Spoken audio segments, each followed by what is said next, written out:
Hey, I was trying to put this joke together. Do you want to hear it? Yeah. Okay, so do you think they called it the Misty Mountains? What? Start over. Do you think they called it the Misty Mountains? Called what? The Misty Mountains. The piles of coke that they spent money on making this show that clearly didn't go to making the show. Yeah. Right.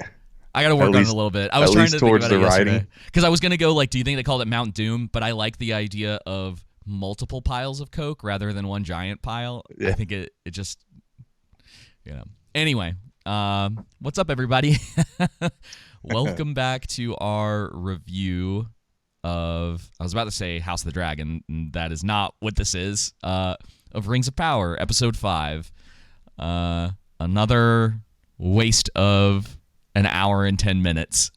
Yeah, where no plot hardly moves forward at all in this show. Yeah. The multiple, 3 or 4 different plot lines they have going on in this. Yeah, I sent you a text message after I finished watching the episode, and I said, it feels like they're spinning their wheels. Yes. Because they need to fill 8 episodes, and they don't really have the content to do it. Unless someone stole their wheels to murder them. Like they're hitting the gas and there's no wheels attached, and it's just sitting there. Oh, so yeah, no, I think that's spot on, and the bad thing is that there is content there, but they don't have. It's so weird because they don't have the rights to what they need yet. A lot of what they don't have the rights to is still in the show, so clearly they gotten some approval from Simon Tolkien with the Tolkien estate and whoever else, and this. They're making stuff up, right? I mean, they're just straight up making stuff up at this point. My first thing I have to say is, why make an adaptation of Tolkien if you're not going to be faithful to anything? Why make an adaptation of anything if you're not going to be faithful to a majority of it, right? 90% of the lore for this show is just made up. It's just straight made up. Yeah, and they try to mimic Tolkien, and to their hubris, they can't. Yep. They're not good at it. And so it's just very disingenuous. And I just don't understand why they didn't do, a show on the Easterlings, like I've said before, or, hey, just focus on Khazad-dûm, or just focus on, whatever, one of the Nazgul, to where you can kind of craft and make your own story while being faithful to his Tolkien's themes and spirits, putting the complete narrative there. Yeah. But the purpose and the reason why they made a second age show despite not having the rights they needed in order to make it is because they wanted to fundamentally change the aspect and make it their own, thinking they were just as good as Tolkien. That this was intentionally done. It wasn't a mistake. Oh, of course not. It wasn't a mistake at all. These people are smarter than that. Again, and we aren't trying to personally offend the writers on the show, but it's just we're also trying to call it for what it is, which is just straight bad writing. Pure offense on my part. Because at this point, they're not, none of the, and I've gotten into a few, I wouldn't say arguments, but just people commenting on some of our content. Mm-hmm. And I've told them, I'm like, because people keep asking, well, why are you watching this? If you don't like it, stop watching it. And it's like, y'all don't understand. If no one is calling out what's happening and how bad this is, nothing ever really changes. Because we want this to get better. Yeah, we're in the phase right now where you have a lot of people who are trying to argue as truthfully and honestly as possible about why this isn't good and going through detailed explanations, right? And the mainstream is pushing back essentially on YouTube. I mean, there's articles coming out about how, the fans are angry or whatever and what that makes them, rather than being and some of them are changing. You're starting to see certain articles come out where people are maybe the show isn't that good. And it's yeah, we've been telling you that for 4 weeks. Anyway. and here's the thing. There's a difference in a slow burn to where you're world building, you're understanding the motivations and intentions of a character. Maybe it's a tad slow at times and things like that. That's a complete difference when it has a purpose versus literally the purpose of this show is just surrounded by mystery boxes. Yeah. It's like, ooh, that's all the tension and stakes are. Ooh, what does this sword do? Yeah. Oh, what's this rock? What's this ore? Oh, and they made Mithril like it was some big surprise. Like we haven't Adar? seen it before. Yeah. And not only that, Adar, they made up a completely asinine origin story about Mithril that completely freaking nuked Tolkien's lore. I was like, I was watching that, and I went, oh, I was like, I've never heard this. And as it went along, I was like, wait, I was like, this isn't. Is this real? No, it's not. But listen, if we didn't have this show, right, we wouldn't get some banger moments like this. Give me the meat and give it to me raw. Look at his face. Okay, Daddy. Holy smokes, dude. Oh man. I have now. There's no way they wrote that line and didn't chuckle. Yeah, they knew what they were doing. Now it will forever be an ISO for us. Give me the meat and give it to me raw. I looked at my wife when we saw that line. I looked at her and we were just both started dying laughing. Dude, it's so ridiculous. Bad. Oh, but there's some other. You know what? Speaking of that, this is the thing. Why it doesn't work? Other than just it's so comical and everything. We know what the writers are doing with that. We don't have in the show these. They're called idioms, aren't they? Am I pronouncing that right? It depends on what we're talking about. Idioms. That's what I'm trying to say. Idioms. I'm sorry.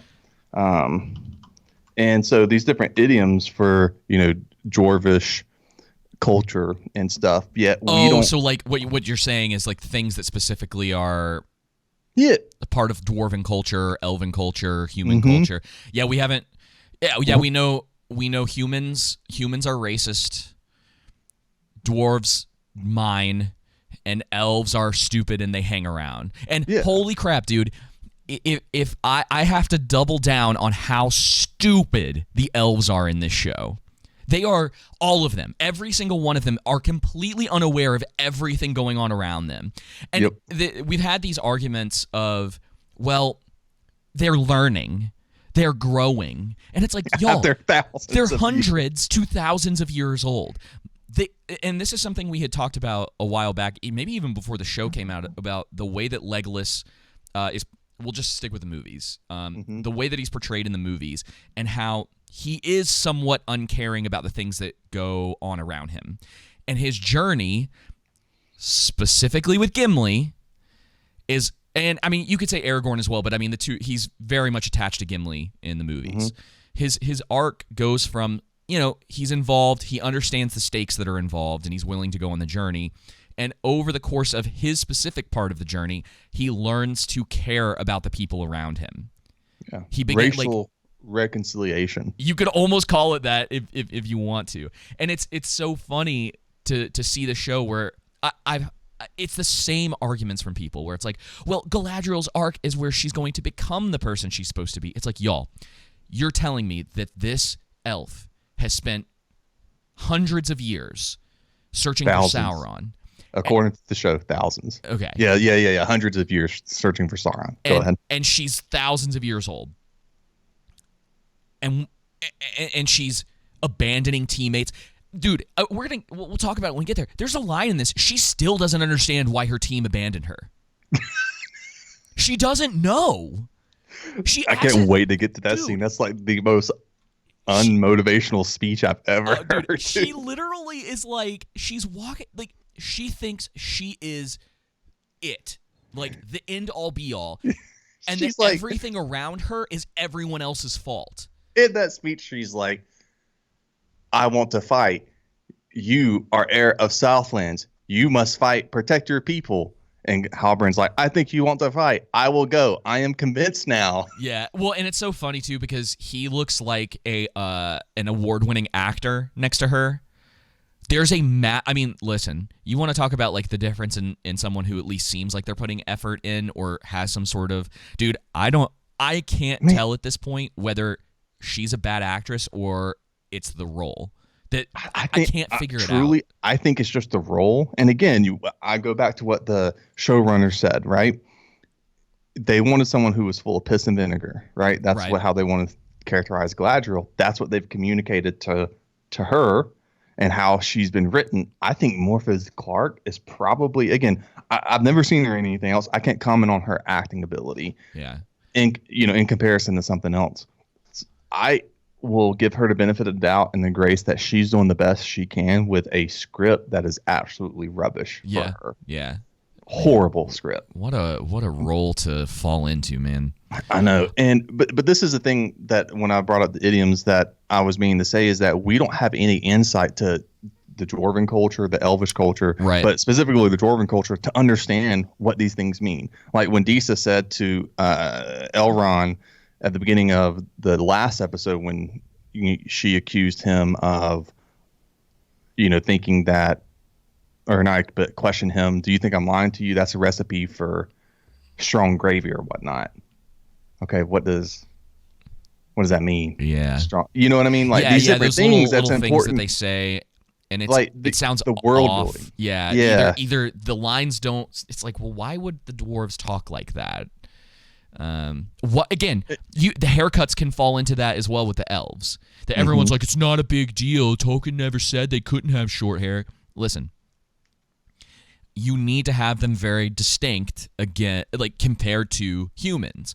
When the only difference is the pointy ears. And I saw someone else say this. That the elves in this look like Vulcans from Star Trek. They look more like Vulcans than they do elves. A lot of them. That's so true. I don't even know Star Trek, but I do know the Vulcans, and that's spot on. I'm gonna look that up they're right basically now. Space elves. I mean, it's almost the exact same thing. So it's and man, Star Trek fans don't come at me because that is so true. Yeah, oh my gosh. On a very basic level, they're pretty much space elves. But yeah, no, I think that's exactly right. It's not just their look and how they don't look distinguished from most of the men in the show, right? Most of the humans. It's also how they act as well. They're not really indistinguishable from the humans in the show. So when they're in scenes together, other than with the exception of Galadriel and Gil-galad and Arondir, everyone else just kind of they're so frustrating. Looks the same. And so yeah, not to be not to kill the lead, but yeah, I thought this was a terrible show, and I would no longer be watching this show if we weren't reviewing it. And each episode keeps getting worse than the last. This was a breaking point for me a little bit, where it's like I had to rewind a couple times because I kept nodding off. There were just like these moments where it's like, oh my, like what are we? And like I said, spinning its wheels. Yep. I will say this. I'll get into a few positives here. I enjoyed that John Howell's art shines in this show. John Howell worked on the original Lord of the Rings trilogy with Peter Jackson along with Alan Lee. And Alan Lee I don't think John Howell's working on this show, but they're using his art. But Alan Lee is. And so I could be wrong on that, but that John Ho isn't. But I do enjoy that. I think, his artwork shines through in this. I enjoyed what we're about to get into, the Harfoot montage. I thought the montage was nice, but I thought the song and was overproduced, and a lot of the montage was also overproduced, if that makes sense. I guess I hate the Harfoots. I dislike. I don't know. I just mean the montage of the editing of going between, like, just visually wise, not considering the storyline or anything else going on, just the editing of going between the scenery and the map for the world building. I thought that's a good idea. But as far as New Zealand, the actual Harfoots themselves, New Zealand looks nice. Yeah. Like, I mean, that's. But again, at that this world point, building, that they're going on a journey. That's one of the things we've been talking about, right? Sure. They're traveling just with what they're doing with the Harfoots. They're traveling, right? They are this nomadic tribe that's traveling, and we're getting to see their travels. At least we're seeing something simplistic being done. The traveling, even though I dislike the Harfoots and their psychopaths. Dude, and they double down on the psychotic nature of them too in this episode. Hey, listen, all I'm saying is that I like the orcs more than the Harfoots because at least the orcs honor their dead. Yeah, they don't just leave them behind and then laugh at them at a meeting and a there's year later. There's a couple shots in the bog where it looks like a cart got stuck. So yeah, we have the Gandalf, not Gandalf character, and we can kind of skip through this because she basically is just giving us more exposition about who the Harfoots are, and it's like, maybe you guys and you should just like show us what your culture's like. You don't have to like always tell us everything. Again, what the show prefers to do rather than, and so they have this, she's basically just like blabbering to this guy. Yeah, to not Gandalf, which we now know. The scenery's not, I mean, you're right, the scenery is nice. Like no one's going to deny that, but it's been nice since the original movies came out. You know what I mean? It's like, it's not, I can't give credit for someone just being like, well, they did it in New Zealand, let's just go film in New Zealand again because it's pretty. It's like, that's not, you don't really get extra marks for that. Yeah. So there's this conversation between, I just don't understand why they made him to where he can't talk other than this is the reason why. Yeah. He's basically mystery. Yeah. He's basically a like a space caveman at this point. We have lost in Middle Earth. That's what this show is lost. You know what I mean? Yeah. Who's not Gandalf? You know, he can't speak. He's supposed to be. The Isatari are extremely powerful Maiar, and they're smart, and it's just this conception on how seemingly is going to be an Isatari with, one of the wizards. It's just so stupid. Like I'm not going to be nice. I'm just calling it's moronic. It's dumb. It's you clearly do not understand Tolkien and just good writing. Maybe this was just, hey, we bought the rights to Tolkien, but we're making our own show. We're calling it J.D. Payne and Patrick McKay's Wonderful Fantasy Land Show and doing all this stuff. Okay, fine. That's fine. But when you've tried so long to pass it off as an adaptation of Tolkien, now you're saying it's based on either way you put it, it's crap. You think, okay, so here's a question for you. Because I'm legitimately confused about what they have the rights to at this point. And someone brought this up and I thought it was an interesting point, right? So apparently they have the rights to the trilogy of books, 3 books, and the appendices. And The Hobbit. So why can't they say Hobbit? Do they not have the rights to the word Hobbit? Yeah, it was weird. Another thing that was weird is that there were reports that came out that they couldn't. The reason why they had to say snow troll was because they didn't have the rights to say cave troll. Yet they said it in this episode.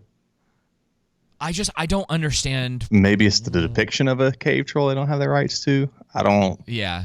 But if you have the rights to a book, why wouldn't you seemingly being able to? Maybe there's some sort of thing about like the difference between the things that you're allowed to say and the things that you're allowed to show, and so they can't portray hobbits in the Second Age. Therefore, they have to be Harfoots. Maybe there's some sort of weird, but again, contract around that. It's just strange to me. If you know Tolkien, right, and you're caring to do some kind of faithful adaptation, right? Why even include the Harfoots? They're not important to the narrative. They're not important to the narrative in this show other than, hey, mystery box, man. And we get the evil, we get Slim Lady trying to, they're at the impact of the meteor and dude, ominous because he's, so-and-so. We're over halfway through the show already and they introduce another storyline with the followers of Sauron or whoever they're supposed to be. Yeah, and new characters again. Yeah. Oh man. So yeah, basically they start singing here, right? Oh yeah. Let's see. Where's it's coming up. Yeah. Move faster. Yeah. Her singing is good. All that stuff seemed overproduced to me. Oh, but it definitely this was. Is why this is off, is because this, I wrote it down. Let me get to it real fast. Okay. David, do you know when Bilbo wrote this song, right? In Lord of the That's Rings. what I've been told. And so, do you know when he said, "Not all who wander are lost," who he's referring to? Aragorn. Yes. Strider. A song about his friend Strider, right? So the writers don't do this song justice because it doesn't apply here, and it's clearly just done to be like, hey, you remember Lord of the Rings, right? Uh-huh. A callback from the movies, right? And they keep saying they wanted to distance themselves from the movies and do their own thing, yet showing us a completely different. They had different intentions. And you sent me a clip, which I haven't gotten yet, about how they wanted to stay close to the books, and yet they're dude. Okay, I need people to understand this. I need you lore experts who keep talking about how this show is incredible to understand this. They just retconned Tolkien's lore. Yep. Because Bilbo didn't write this song now. And I don't... Nori's best friend, freaking... Yeah, she's female Patty Sam. Eatberries wrote it, you know? Yeah. Whatever her name is, I can't remember. Poppy, I think. We'll stay away from sort of all of the ideological stuff that's surrounding this, because there's plenty of people that are talking about that right now. Mm-hmm. But specifically for those who consider themselves Tolkien experts who love Tolkien, they retconned his work at this point. They're rewriting it. And they've done it before, and you've ignored it, but like this is such a blatant example of it. Mm-hmm. Absolutely blatant. And so why are people still okay with this? Like it's from that perspective, I just don't understand it. For those who aren't familiar, explain retconning to people. Okay, so a retcon is essentially where you take an element from a story and it's understood to be a specific way. So the one that I like to bring up a lot, because there's a lot of Marvel fans out there, is that Black Widow didn't have a sister, and then when the Black Widow movie came out, they retconned it so that she did have a sister. Mm-hmm. And what a retcon does, especially when it's done poorly, because there are times, and I'd have to sit and think about it for a minute because I don't have an example off the top of my head. There are times where I think a retcon can probably be used as a positive. A lot of the time, it's not, though. Mm-hmm. Writers, especially when we're talking about Marvel and it's how long it's been running, they have a tendency to retcon things into the stories the writers do because that's the show or that's the movie that they want to write, and they're not really keeping up with the established lore, world building context of something specific. Yep. Now, retcons, I guess, when you talk about, so I guess you would consider Days of Future Past, the X-Men movie that came out, and how that essentially wiped out a lot of the timeline for certain things. Mm-hmm. That could be considered a retcon because they went back and they're like, hey, those movies basically don't exist now. Yeah. And then you have stuff like Terminator or Dark Fate where they, spoiler alert for that, so skip ahead about 10 seconds if you don't want to hear this. They kill John Connor in the first 5 seconds of that movie. Mm-hmm. And then that completely retcons the entire past narrative. A bunch of stuff. Yeah, they do a lot of weird things that are just unnecessary a lot of the time. And it ruins characters. I would say most of the time retcons are a bad idea, and it's when they end up coming in because it's a dumb, easy fix to be able to try to tell the story that you want to without having to create something new. Yeah. A la the Rings of Power. Hopefully that was a good explanation. Feel free to leave some comments down there if I was off on anything. Anyway, you want to get back to this? Was there anything else you wanted to mention about the song? I mean, the traveling. I get it. At least they brought the maps back, but it's not. Which is a good idea, I think. Sure. Hey, I'll give them that. The Witcher certainly didn't do that. No. But this idea that they're going to go through this, swamp where they clearly see a wagon has not made it. Harfoots are stupid psychopaths. And I get, because what they're trying to do with this is be like, oh, do you see how not it's dangerous for them? All the Harfoots don't make it, but we have the context. And my favorite one that someone mentioned that I think I missed it when they talk about it was like a guy like got attacked by bees and died, and they just left him for dead. That's my favorite one. And then laughed at him. Yeah. And then so you have this thing. It's like we don't know what happened in this situation, and what you realize is that these migrating Harfoots, they're not really a community. Mm-hmm. They all just go to the same place, and I guess they rely on each other while they're there. And that's why when we talk about world building and when you have this culture that they're trying to create, it's so odd to the viewer as why I'm going to keep calling them hobbits, why the hobbits are leaving their own behind. And it's especially when you get that opening thing from the last episode of nobody walks alone and nobody gets left behind. It's like they just leave everyone behind. Just kidding. Dude, it's just their house Unless words. you're an inconvenience, then peace. Yeah, it's just their house words at this point. It's like we've been talking about. They keep pulling stuff from Game of Thrones because it sounds good in Game of Thrones, so we'll just do it. Yep. And it's just their design is still stupid. Like hobbits wouldn't want that way, all that crap in their hair and stuff. They're not idiots, you know. Yeah, it just So we get this montage of them, you know, some establishing shots, right? That's what it comes down to. And I think like the sandy area down here is probably real. This is part of New Zealand. All of this background stuff is more than likely fake.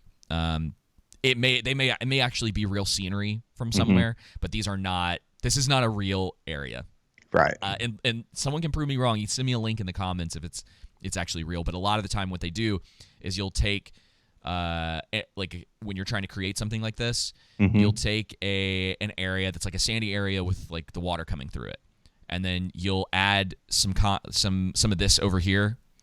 To give it a little bit more texture, if you will. And then the same thing with the background. So maybe part of the sky is real, but they probably put these mountains in and blended all of that in.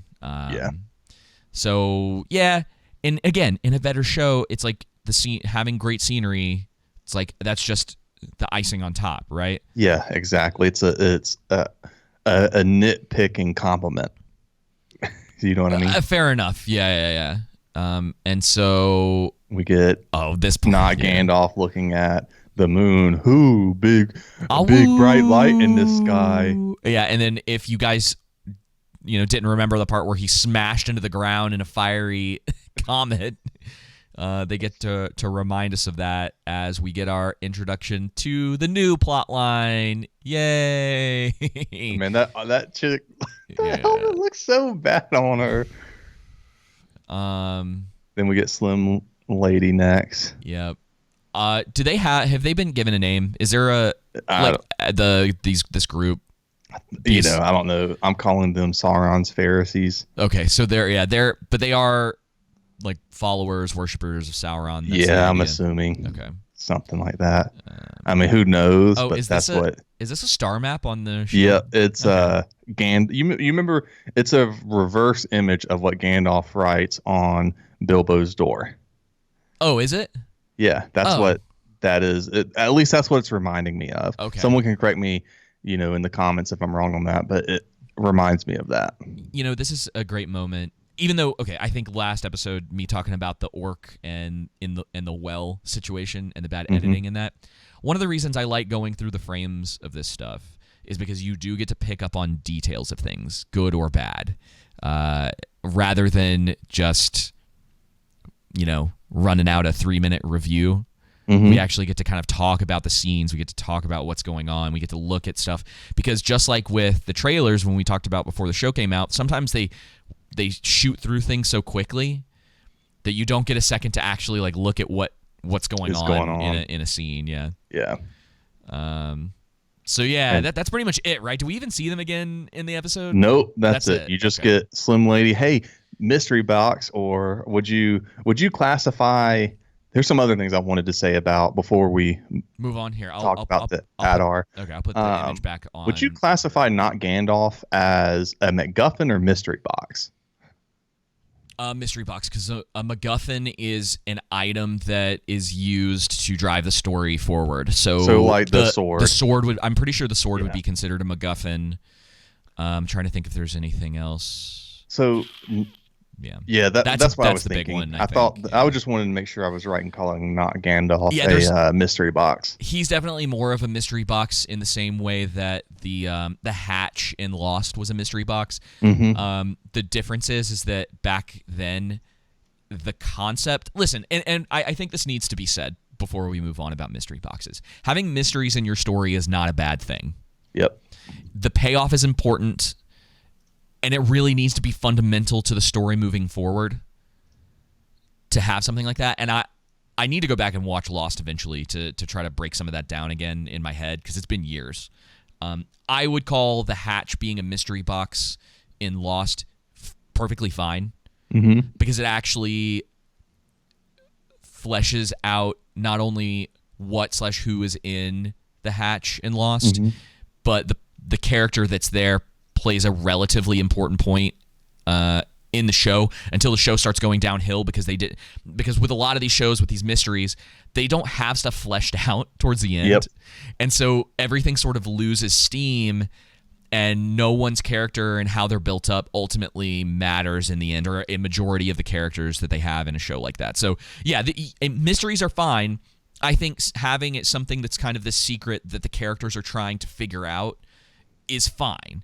What we're getting is derivatives of those things. Yep. So the mithril being in the box, who's Gandalf, who's Gandalf, not Gandalf. Who are these, evil priests? Sure, and that doesn't bother you as much as the problem for me. It's just happening too much with all these things. There's just too much for the sake of, hey, tune into the next episode so you can find it out. Sure. You know what I mean? It seems very cheap. Well, and I think Lost was one of the shows that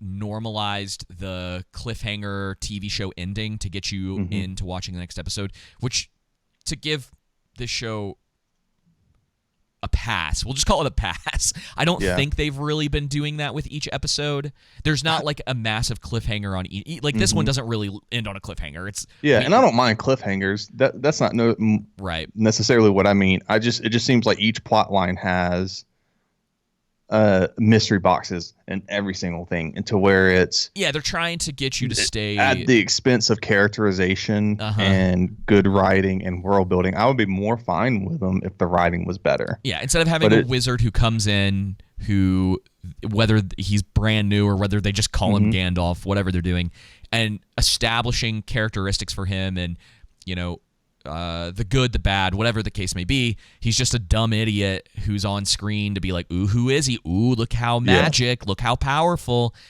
Could be Gandalf, sorry. And his plot doesn't move forward hardly any in this episode, if at all. The Harfoots, all they've done is sit around, have their little cult meetings, explain why they leave allegedly friends behind, and now they're traveling and with a stranger, and then constantly they meet a talk stranger, about and he's learning slowly how to talk, even though that doesn't make sense. How would he know? How would he know what anything means? And then they're talking about, they're constantly characterizing Nori for us rather than us getting to see it. Oh, she's this. Oh, she's that. It's like, okay, we need to see that. That's what they do with a lot of the characters in the show. To be frank, it's not just Nori. Kevin does that with Farazon. Yep, he does. And he did in the last episode. I'm pretty sure he kind of does it in this episode, not to the same extent. But was there anything else you want to talk about with them? Let me check right here. No, because I think everything else comes up later. Dude, okay. I just want to say this real quick, because this is more of like a technical thing. The people who created the show, whoever's on their their director of photography, whoever's involved in sort of the cinematography in this, they're a little too obsessed with lighting in this show. Everything is done in the they are trying so hard. manner, like at night in the twilight, right? They love seeing. And don't get me wrong, as someone who I fly drones, like I work with lighting a lot. It's not that I don't appreciate it. I understand why they appreciate it so much. It's really overdone. Yeah. Personally, in this scene, in this specific shot, doesn't really bother me all that much, because it's actually in context, sort of, for like what his plan seems to be. But it's he's by far it's so the most distracting. interesting character in the show so far, and it's so like, eh. Yeah, you know what I mean. Time, yeah. That's not like him and Durin. Yeah. But I don't know. Even with Durin, there's some things that the longer this extends out, the more I'm starting to not like characters instead of the opposite way around. I can understand that. What they're doing with characters, just as like what they're doing with the plot, is they keep cutting their legs out from underneath them. And we'll get to Durin in a minute. But yeah, it's like, oh, okay, could be interesting. But then it's like, okay, we're moving on. That's what they keep doing. Is it you have this character. They kind of give you like this tiny glimpse of information, and they're like, "All right, we're moving on. We're pretty much done with this. You don't. It's not important anymore." So we get the scene of Adar saying to the orc, "Show me your skin to see it burn in the light." Vampires. Good night. And then he's like, "Pretty soon, I wish you could feel the warmth like I do. Pretty sure I'm not gonna be able to feel it." So I guess he's... Oh, do you want to know what it is? Do you know what his plan is? Because I found out what his plan is. Allegedly. Okay. It was leaked that he wants to blot out the sun with a volcano. So, please. Allegedly, the sword that the kid... Oh, no. It's going to be some kind of... What's the kid's name?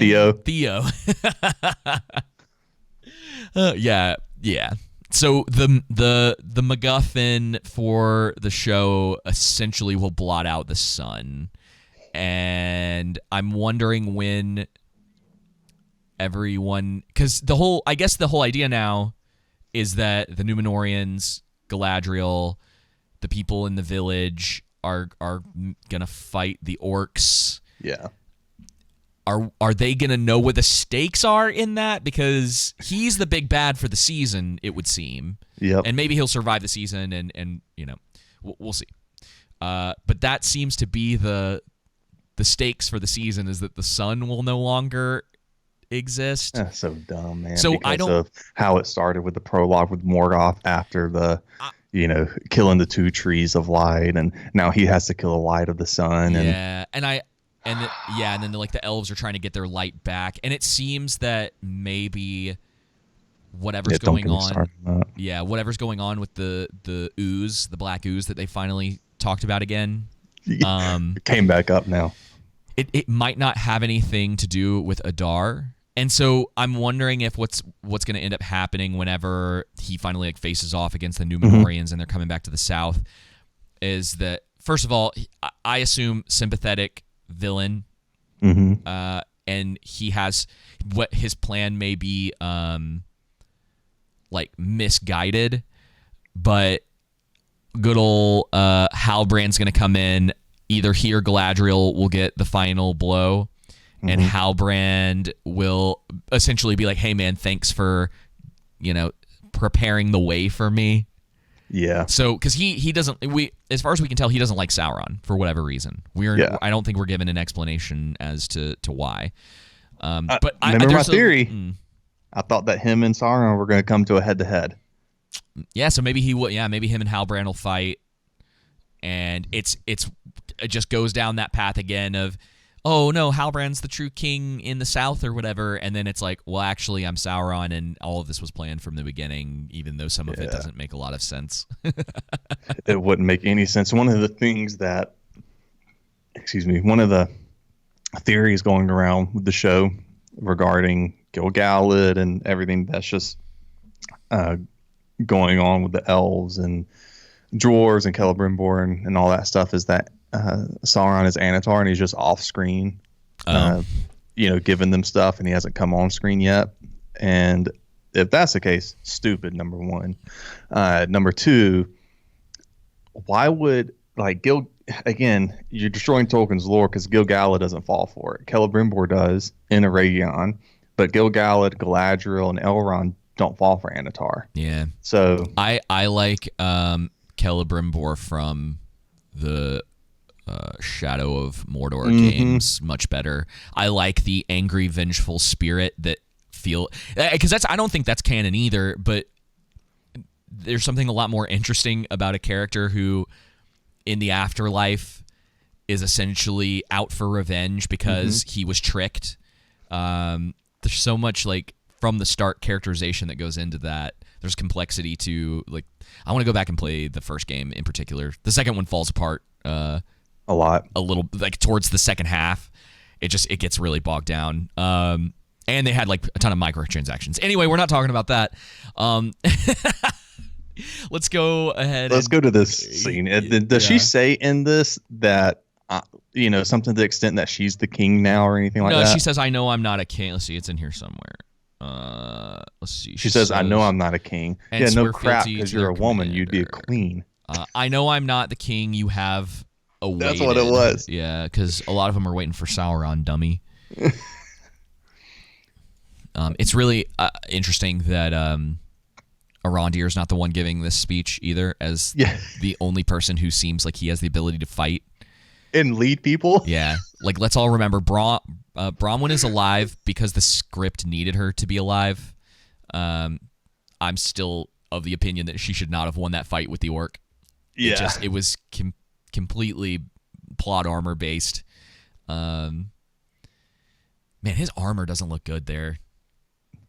No, it doesn't. The first thing I thought of that I wrote down are, what are Arondir's and Bronwyn's character motivations? Where is the substance and intrinsic motivations for them? It just seems like they just say what they need to say in order to advance the plot, rather than, questionings happening, dialogue back and forth, talking about potential strategy outcomes for what's going on. Yeah, and you see it in this. She gives the speech, and then later on, she's like, well, maybe we should just give up. And you're like, what? It's like, why can you guys not? And I just don't think the writers know how to write intriguing dialogue between characters. Yeah. This is the same stuff that we were getting before, where, you get the give me the meat and give it to me hard. It's the, hey, like, she, that scene, and I think it's the first episode where he walks up, she's like, you're leaving? And he goes, yeah. Like, this is what we're getting. We're not. Yeah. It's a children's script. This is a good show for, dude. I think for, like, if you're up to, 16 years old, right? Yeah. Or 15 or 14 or whatnot. It's a good children's and maybe teenager show. I'm going to bring up House of the Dragon again, and I'm going to bring up Damien again. Damien was a character who was established from the first episode. He comes in, he's commanding the Gold Cloaks. You see how vicious and brutal he can be. Mm-hmm. Just from they put it right in front of you. There's not a ton of dialogue, but you understand some of his motivation and the lengths that he's willing to go to accomplish what he believes he needs to get done. Mm-hmm. First episode. We get to the 5th episode when he interacts with his wife. There is not a single word of dialogue said, but everyone's going, what's going on here? What's happening? And every time and this is why I talk about him as a character in particular. Mm-hmm. Every time he is on screen, people are trying to break down, especially, I'll just say me. I am trying to go, what's he doing here? Is this part of a plan? Is he just, being chaotic here? What, and trying to figure out exactly what his motives are in each situation that he's in. And you have an idea of the potential for that. Sort of like that same scene where he's talking to the cousin of his wife at the wedding. Yeah. In episode 5. And they're having that conversation, and you're going like, is Damon going to pop off right here? And there are 2 other characters in the screen, in that scene who were thinking the exact same thing as the audience at that point. And no one is saying anything. Where with this show, everything has to be told to you. Yep, and instead of shown. And then we're all confused as to why. It's just like what are their motivations? Like, what's going through their head right now? It just doesn't. It does not work the same. Yeah. Because these characters feel like completely blank slates to me. We're not given. I mean, like, her motivation, you would think, would be related to her son. And keeping, and there's like a little bit of that there. They give you these moments where you know she cares about him, because like that I think it's the last episode, she doesn't want him to go, but he goes anyway, and you're like, all right, well, whatever. I guess the implication being that he snuck off behind her back. Yeah, I guess so. Like, and now we have one of the things I noticed is that now there are people behind them in the tower with bows and everything. Oh, and that's right. Go out some. Right there. The random cloaked individuals. I didn't realize that they had like fighters. Yeah, and there was a scene. I don't know if it's clearly just showing it. You know what would be here, so funny? But one of them at least does have a bow. I think it's the one on the left. He does right here. You can see it. Yeah. And so it's like, why wouldn't they have again? Even with that scene episode, gone into the village to go get food. Yeah, that's a good. Yeah, inconsistency. It would be really funny if those were elves. Yeah, it really would be really funny after some. And all essentially this scene boils down to is half of them split off and the other half stay. Half of them are going to go towards the Ort so that they can survive. Yeah, they go with the old man. Have you heard of Sauron, boy? All right, now we're headed over to the Numenorians. Which, by the way, I know you don't know this, but dude, sorry. Do you know that Numenor's connection to the elves wasn't due to Middle Earth, right?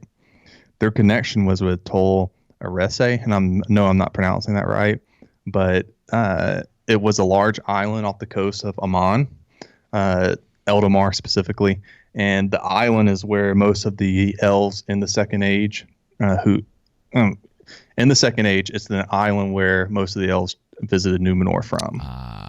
So okay, and up until the Numenorians started to hate the elves, so because they took their jobs. Yeah. Exactly. They took our jobs. So one of the things but I we're noticed... back to where episode 4 ended. The Numenorians still haven't left for Middle Earth. No. But we still know, hey, they're going to end up heading to Middle Earth. The Numenorian stuff in this episode is so frustrating. First of all, I just wanted to point this out. What's going on with this shipyard? It's so chaotic. They're supposed to be they're supposed to be. I mean, okay. So look at this. There's again, just I don't boats understand. Everywhere. I don't understand the timeline they're going for in this because it's so convoluted. But during this time, they're supposed to, if they're not the most powerful military force, maritime specifically, Navy and Army too, or Army as well, land force, they're up there, right? Eventually, they do become the most powerful military force, but at this time I think they're supposed to be at their peak. Is how they first start out. What you're telling me is that the Numenorians have a military? They're supposed to, theoretically. Yeah. But apparently their military has been wiped out. Yeah, where somehow off screen. Dude, it's so annoying. And they don't know how to run a basic port. Okay. Yeah, so someone, if there's anybody out there that has knowledge of ports, I first impression when I saw this was, why is this as chaotic as it is? This brings to mind a lot of what we were talking about when we reviewed Halo months ago, and how it was a military-run establishment. Like, they were known as the military people. Right. And everything didn't run that way. Ranks didn't seem to matter. There was all of this crazy stuff. So these are supposed to be the sea people. They have their boats. They're supposed to be the best of the best when it comes to their seafaring prowess. And their port looks like it just got hit by a hurricane. I'm just like, I don't know, man. Anyway, dude. This whole thing is... Can I characterize Elendil? Let me characterize everyone real fast. Yeah. This is what we see. Okay, let me find it. I wrote it down. Okay, Elendil stands around Isildur mopes around. Isildur takes the opposite side, but never discusses it with father and brother. Galadriel fights. Halbrand forges, and the queen still can't lead decisively. That's essentially the plot line. Yeah, and that's about as much characterization as we've gotten. Like, Galadriel's angry, and everyone, dude, that's one of the funniest things about her is everyone's like, no, well, she's gonna stop being angry at the end of the season. It's like, you're gonna be satisfied with that arc. Yeah. Like, that's and again, it's not that she can't be full of revenge, going relentless in her fight of Sauron. It's just there's no redeeming quality about her, nothing likable about her. Exactly. There has to be a reason that you want to follow any of these characters, and I don't have any. Yep. This is the other thing too, is that I'm confused on, so you can clear it up for me. Sure. Are we supposed to think it's a good idea or a bad idea for the Numenorians to help Galadriel? Dude, on one hand, we're supposed to see it as a negative because they're hostile to the elves. But then it also hints that it's a bad idea to listen to her. But the problem through the whole show, with even the dwarves and elves, so on and so forth, is that we do not know whose side to be on because neither side is really compelling. Yeah, and I guess this is just kind of off the top of my head, thinking about where it's all headed. There should have, like, it's not that they don't know like where they're heading, right? Well, they make it painfully obvious. Yeah. What I'm trying to get at is that what the writers could have done first, and it's like I was talking about in the last episode. They could have just decided not to show the doom of Numenor. And that is just something that people are aware of because everyone would be talking about it. Mm-hmm. In this instance, I think that something that they could have done is just vaguely hinted at it. Yeah. The petals falling off the tree. Be more subtle. Some sort of yeah. And then if you wanted to set up not a mystery, but okay. Are the decisions that certain characters are making, are these going to lead to the doom or not? Because everybody's going to be talking about it online, and then that leads to discussion, and also it's interesting writing because then you're like, okay, so, and the writer should know. They should have something planned out for, hey, this character's decision that they made back in season 1, yes, this led ultimately to the fall.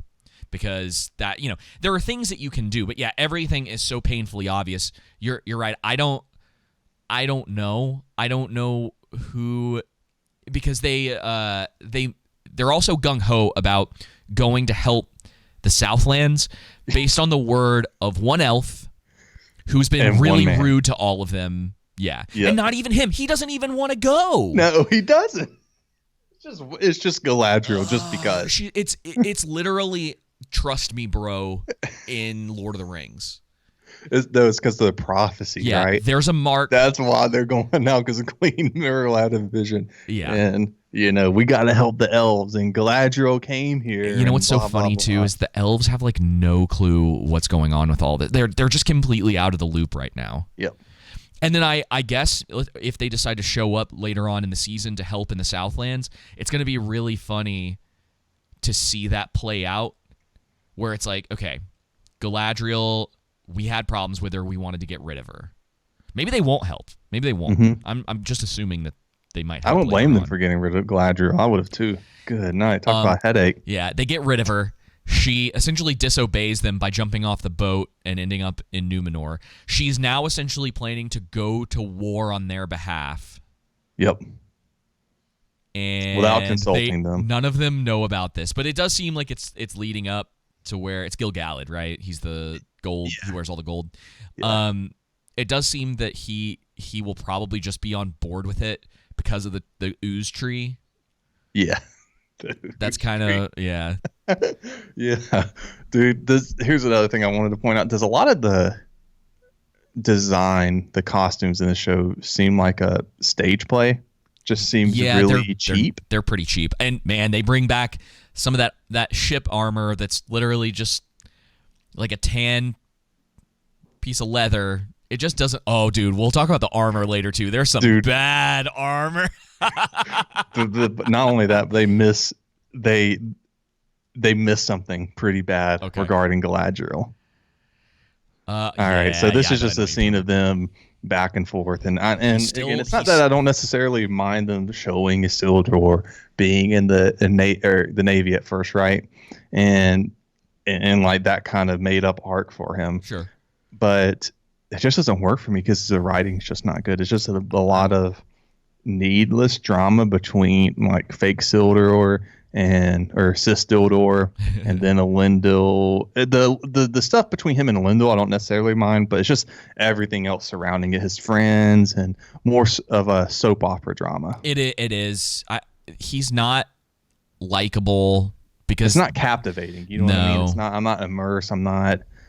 Everything seems forced. And then we don't really. Here's the thing with Sis-Dildor is why is she against the elves? I don't know. I don't know what her motivation for anything is. Why doesn't she want them to go to Middle Earth? Here's another thing. Why didn't she approach Elendil and Isildur to talk about her why father she's and her brother? Yeah. She's who just are talking going to Kevin. off to war. Yeah. Good old Kevin. Good old Kevin. That's his name. Yep. Oh, love it. And then... But it's useless. Like, we can... If her story... Like, if she didn't exist in this show... Yeah. Nothing would change. Nope. They're trying to set themselves up as, there's some type of love story going on here. Yeah, apparently they're in a relationship now. It's like, I guess we just glossed over that too. Oh, you remember? Because like I think it was either the last episode or the one before that where she's like, oh yeah, like we basically went on a date, and now they're like very chummy with each other. Yeah, and you're like, all right. It feels very 2022, doesn't it? Yeah, so much so that she has sway with him to go talk to his father about not important issues. And this is the thing, man, is like you could have done something interesting with the Numenorians wanting to stay out of conflict and both sides having legitimate concerns. Mm-hmm. The consequences of, because one of the things is that we know with Tolkien even is that combat begets combat, right? Yeah. He was these different themes happen, and here's the thing, even with this, made up storyline between both of them, even just where's the contextualization of seeing their relationship so we can understand, we see that the building of their relationship. Again, it's not like we need an entire episode about it or half of an episode, but we're seeing that there, so it gets a context of why she's able to convince him and persuade him to go talk to his father. And he says, this line, every time I speak to him, his ear closed, and she says, so speak louder. Really genius writing there. But this is what, going back to a point I made earlier, that they don't know how to write dialogue between characters very well. Like the people writing for this show. And then we get this scene of Halbrand who's has a guild crest now, and what was it later on? Like there's some quick line about how he got it, wasn't there? If there was, I missed it. Oh man, there was, and I think it was something to do with the queen. Yeah, I don't know. Time has, I guess, progressed. We never got any indication of exactly how much the process of like going through to get the guild crest. It was basically, I think it was just a quick one-off. It was a throwaway. When they denied him, we were like, "Oh, you have to go through this process." And I think it centers. We'll see later, but I believe it's around the queen. But for now, he's randomly guild crest now. Yeah, here he is. He, the guy who assaulted a bunch of people is let out of jail, and everything's fine. Of her people. Yeah, he assaulted people in the guild that he is now a part of. Broke a dude's arm, outsider. Smashed a dude's face into the wall, who lived somehow. And now they're just,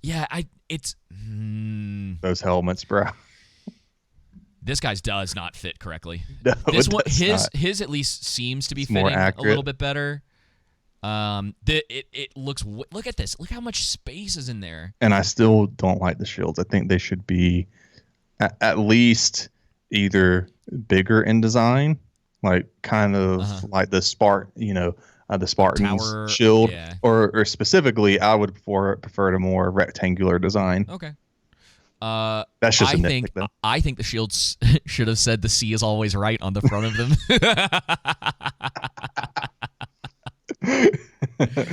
Oh man. So they're in their little meeting about going, and again, more conversation. This is another example of Galadriel being completely insufferable in the show, and at the expense of everyone around her. And why does everybody? Here's the other thing.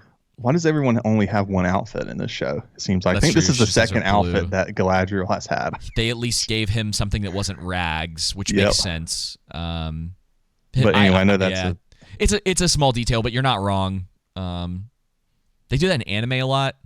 No one ever changes clothes in anime for like 400 episodes, and you're like, y'all.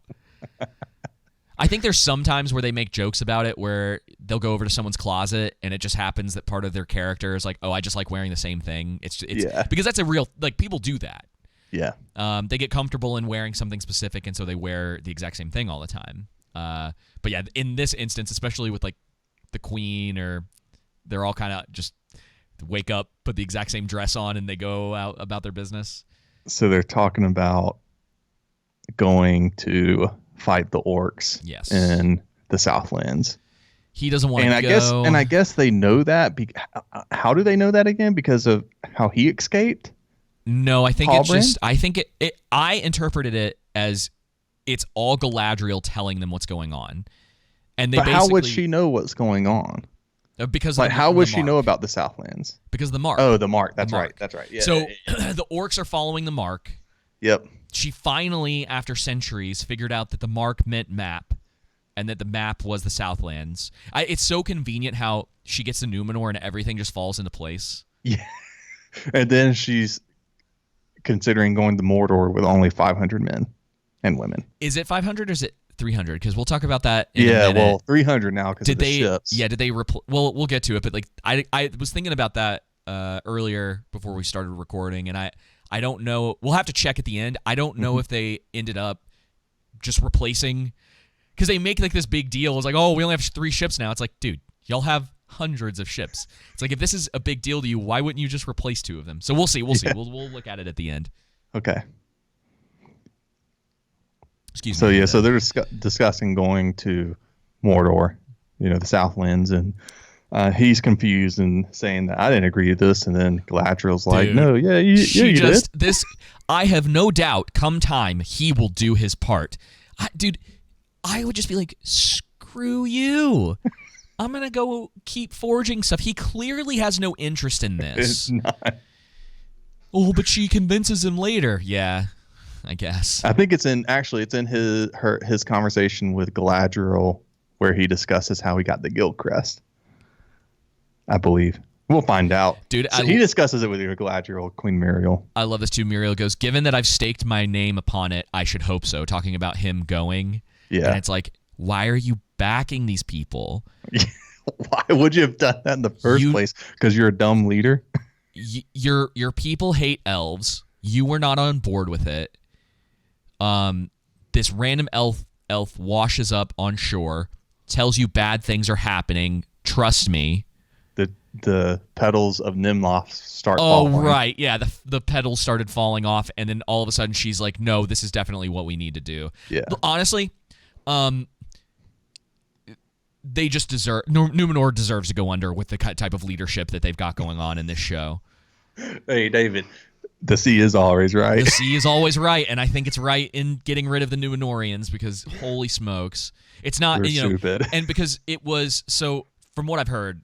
the reason in the lore that they go under is essentially because they try to invade Amon and sacrifices, right? Like human sacrifices. Yeah. Well, so they start to... So Anatar manipulates Farazon, or Sauron does, who is Anatar at this point, manipulates Farazon, and then they start making sacrifices to Morgoth and start worshiping Morgoth, and then... but the main part is that there's a ban on the Valar ban by the Valar on the Numenorians that they can't sail so far west that they no longer see Numenor, and they can't land on the shores of the Undying Lands.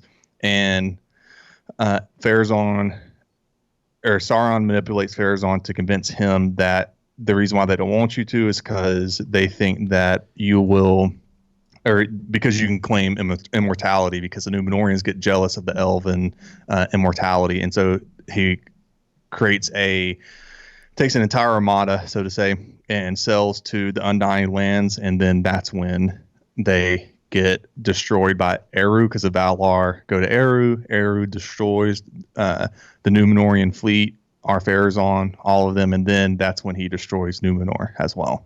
Gotcha. So I assume maybe some of that'll happen, but they just, at this point, they just deserve whatever's coming to them. Maybe they'll plan to do that if the show actually gets a second season.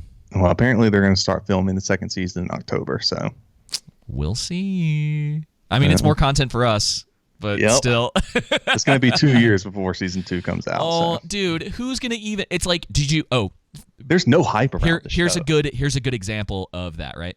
Did you know that Avatar came out, the second one? It has? Yeah.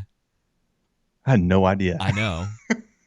I saw a preview for it, and they were like, out tomorrow, because it's a couple days ago. I was like, oh, dude. It's going to be, I know that's slightly off topic, but it's similar. They're going to wait so long that by the time this comes around again, it's going to be like, who's interested in this still? Yeah. Yep. They're going to shoot themselves they've shot themselves in the foot already. They're just going to finish They really the job. have. The writing is just so poor. Right. So she... Yeah, 500 men to aid me. Yeah. And then he lays down his deal, and then we cut back to the Harfoots. This is the part where we get the second acknowledgement, right, of... Oh, dude. First off, I just want to say that these wolves are very courteous. That they've waited for hundreds of miles to finally attack their prey. And they do it in the middle of the day. Yeah. Also, this is the stupidest thing ever. This is, again, just a smaller example, but another example of not treating your audience like they're intelligent. So we see these footprints. We know what these footprints are. Comes over. Her friend goes, wolves. It's like, duh. You guys know what this is. They know, as characters in this who have dealt with the wolves, they know. Yeah. We know because we've seen the wolves already. This and is the the footprints, importance I think, of body language communication. What we have in House of Dragon versus the Rings of Power, where there's hardly any. To where, you communicate everything with your body language versus actually having to say it.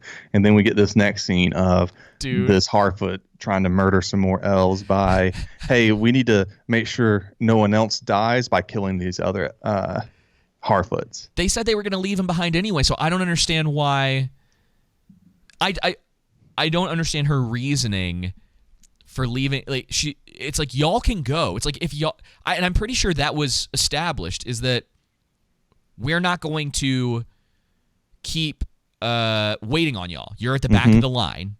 Yep. So they're all going. Good luck.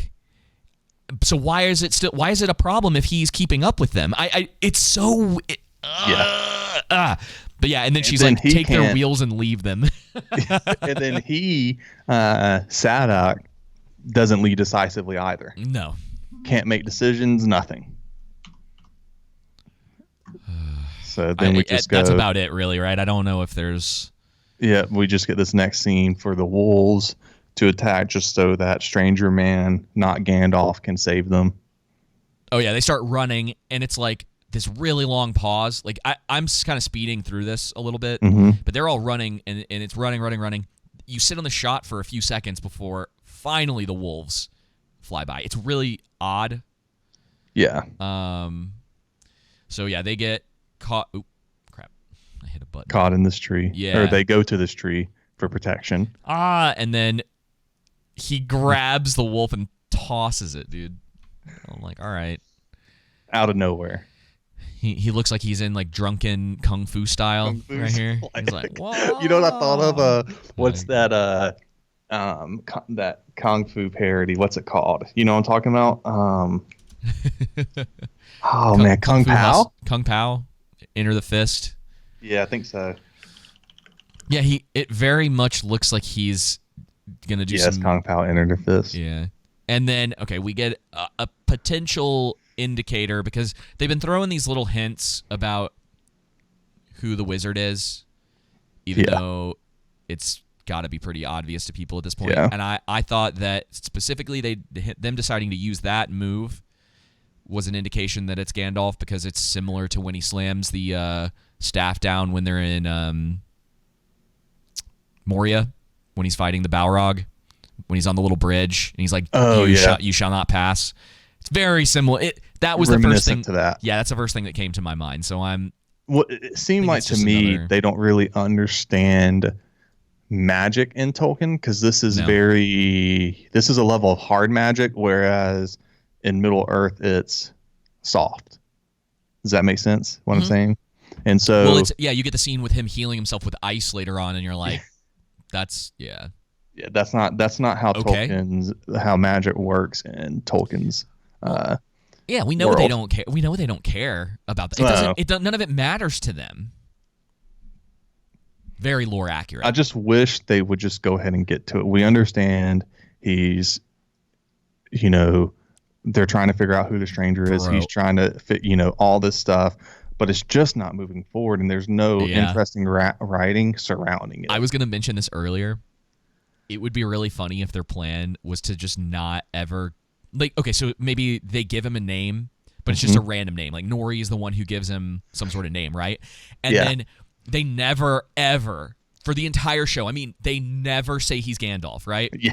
And the very last episode, it's like his last scene, he's got like a cloak on, and he's like walking with a staff, and he just puts his gray pointy hat on and like walks off the screen, and they never say it's Gandalf, but it's clearly who it's been the whole time. Instead of saying Gandalf, they're going to use his Maiar name, Olorin, instead. Yeah, it's possible.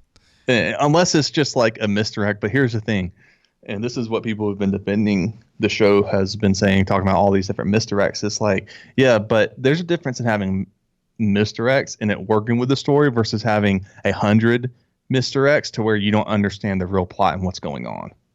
You know what I'm saying? To where every single thing is a misdirect. Yeah. It just doesn't, then the audience just doesn't know what's happening. You have no basis of a story. There are at least 4 characters in this that they're trying to misdirect who Sauron is. Yep.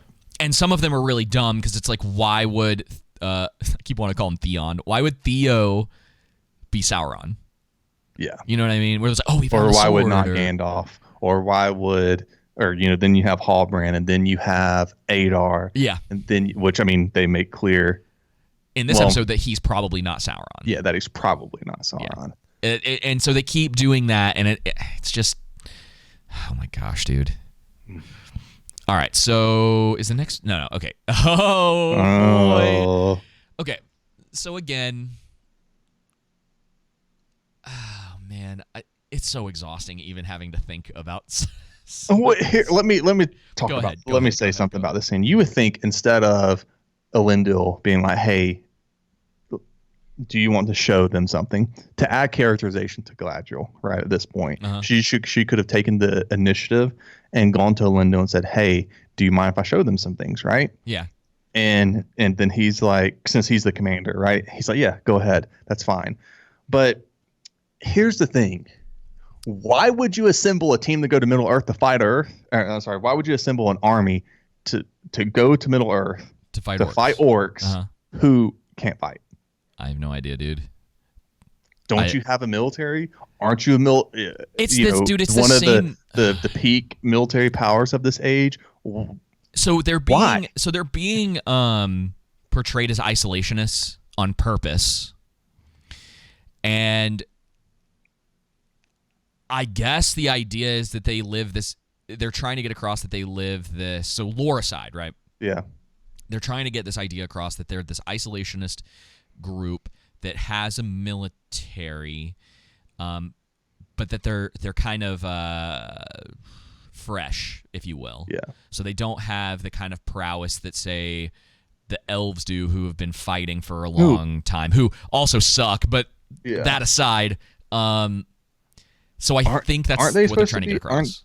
Aren't they? Didn't they also get across though that Numenor is supposed to be at their peak too?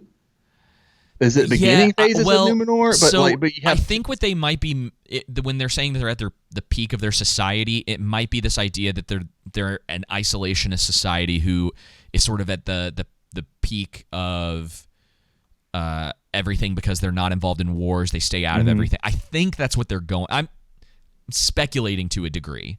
Yeah. Because the idea is that as an isolationist civilization, you are completely cut off from the world. So they don't understand how to fight orcs, even though orcs are essentially like they're physical beings. It's not as if there's, as far as I'm aware, a lot of Bronwyn killed one, so it's not as if there's a lot of difference between an orc and a human, right? Yeah. So, and I don't know, and what they haven't established, which is something again that House of the Dragon has done better. How fresh is everyone? Has Elendil seen battle? Yep. Or are we getting a character who knows how to command, he knows how to lead, but he's never actually seen war in the same way that Viserys in House of the Dragon, he was not a king who was involved in wars.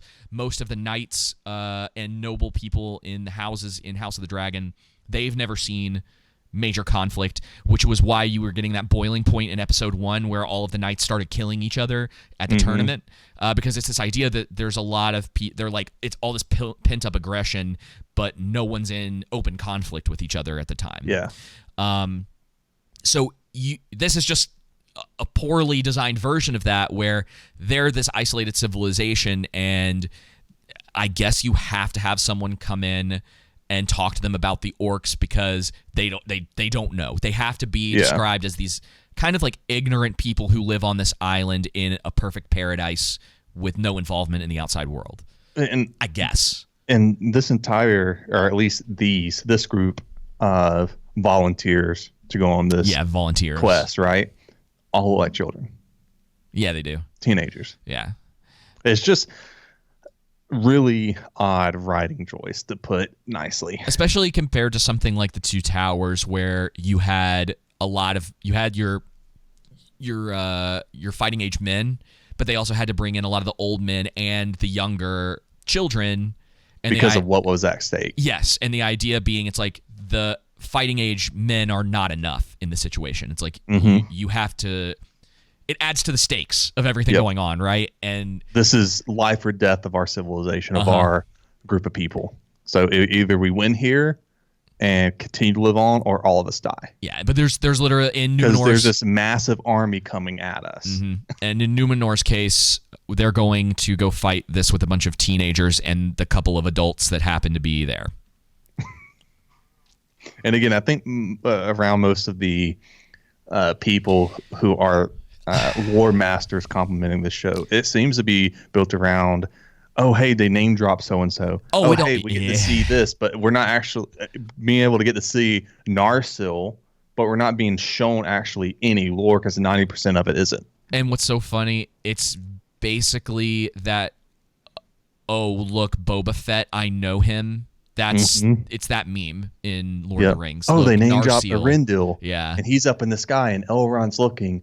Oh, he's probably, and then that's when you start to add, he's probably looking to his father for inspiration and stuff like that. They're not showing us anything, other than name dropping. And then when they do name drop stuff and they do talk about stuff related to the lore, it's completely made up. If I was going to rewrite this scene, try to give like better context to what's going on, it would have been really cool if what had happened was that Elendil and Galadriel fought.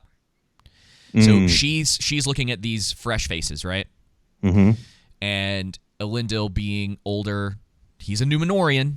He's a good fighter, which they really, again, if you want to talk about stuff they haven't really established, is it's like these guys they come off as soft. Weak. Yeah. They don't know how to do things. They don't know how to fight. And they don't know how to properly lead. It would have been really cool to have a proper sword fight between the two of them. And it'd be a little friendly, little competition, and he's able to hold his own against her. And it shows, like, for one, okay. This is why this bothers me. He, with Gil-galad, defeated Sauron. Right.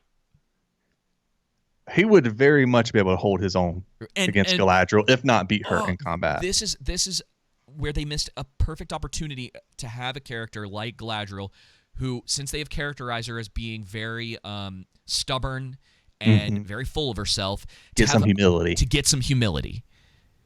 It would have been a perfect opportunity. Instead of just lifting her head even more into the clouds because she beat up a bunch of children. Dude, oh my gosh. All right. This is the other problem with Galadriel, though, is that all her flaws work to her benefit rather than what you're talking about, to where, okay, you have this flaw of her being too prideful, right? Too arrogant. And to where there's a consequence of her actions to where it changes her behavior for her to be more humble. Instead, it's, no, I'm just great at everything. Even my flaws are endearing, and I get everything I want. Yeah. And it's like, okay, I mean, again, even showing her as perfect at fighting in every single way, what's interesting about that? No, and it's the same problem with Superman.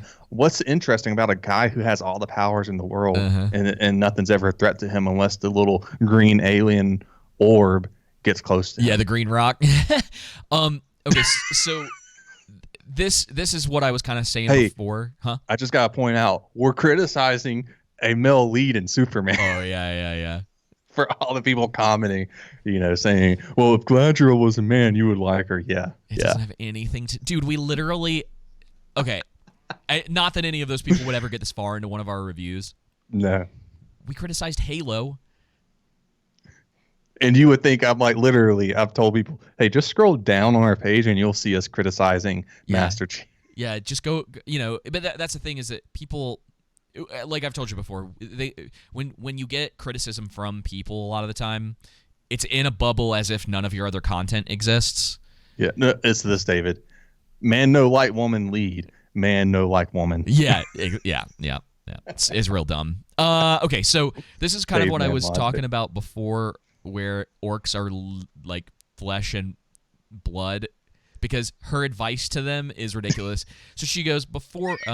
I will keep her advice cracked me up. I will keep it strong and simple. Stab, twist, gut. Why didn't one of them roll their eyes like, no crap?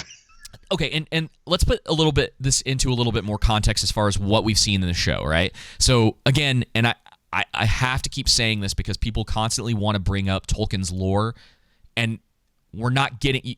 You can't put that on her as if that is something that exists for her. Because it doesn't. We have to go with what the show has told us.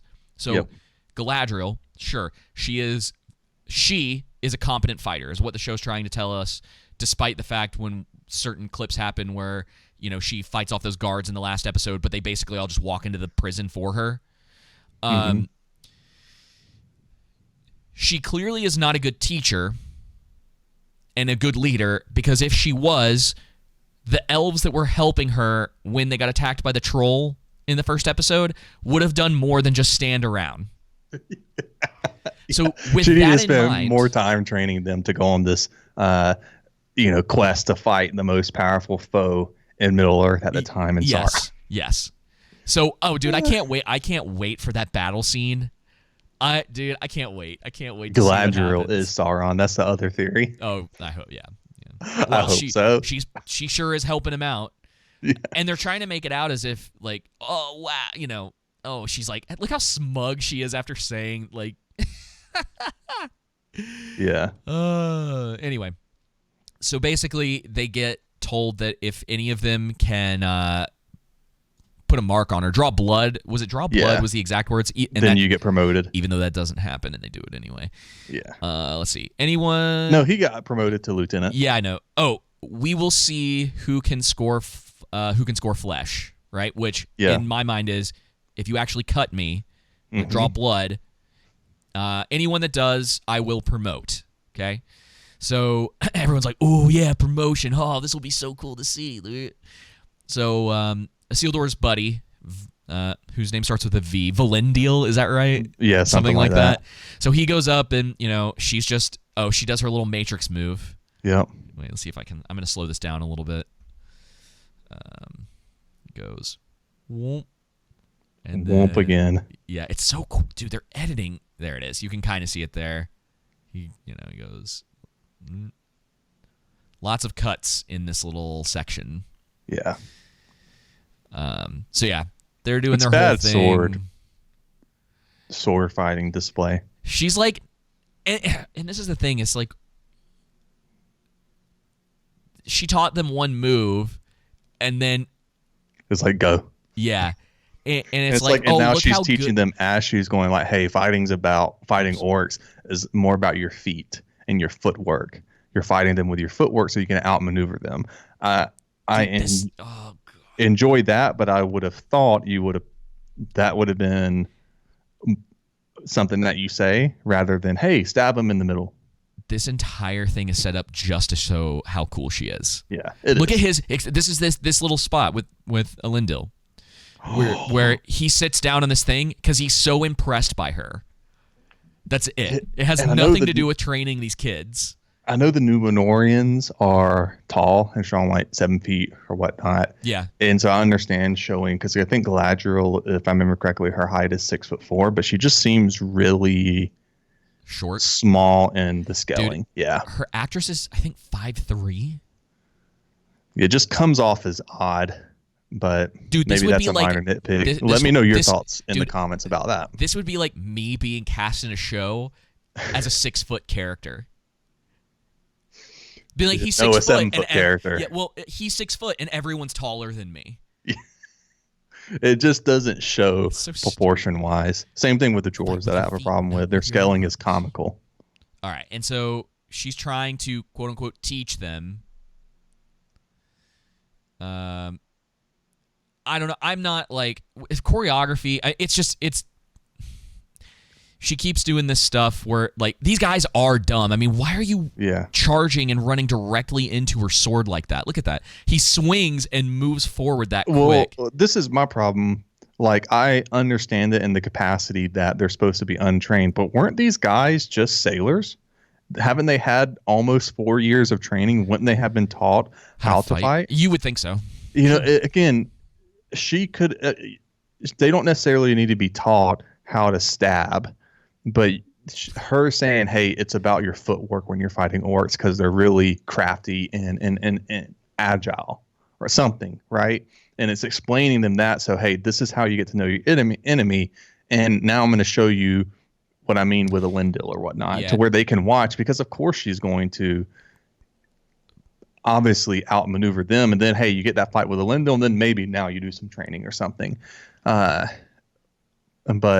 they're all like scared of, like, so she does this weird like wacky thing where she does the, like, they keep cutting to, which makes it really hard to.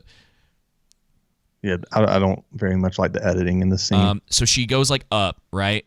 Yeah. And then goes back like this, and this guy's like over here in the corner cowering, and it's like, this is a perfect opportunity. She's completely wide open from the back. I think that's because he got shoved. He just got shoved by her. Yeah, but if the whole goal, right, this is the problem, right, is like the motivation is that, like, oh, if you get her, you get promoted. Yep. And so, he gets shoved, and he's like, you would have gotten directly up off of that. And gone to her. And gone to that. He could have done the same thing. Like, so they cut. She, this guy, she's got her back. Look, this is how long she's had her back open. This whole time, her back is just sitting wide open. Still open, still open. At the very right moment. Yeah. That isn't going to stop him. Her having her sword, like what damage is she going to be able to do right there? There's not a lot that could go on. Yeah. Also, I do think it's funny that they're fighting with real swords. It is pretty funny. It's pretty stupid. So, back's open.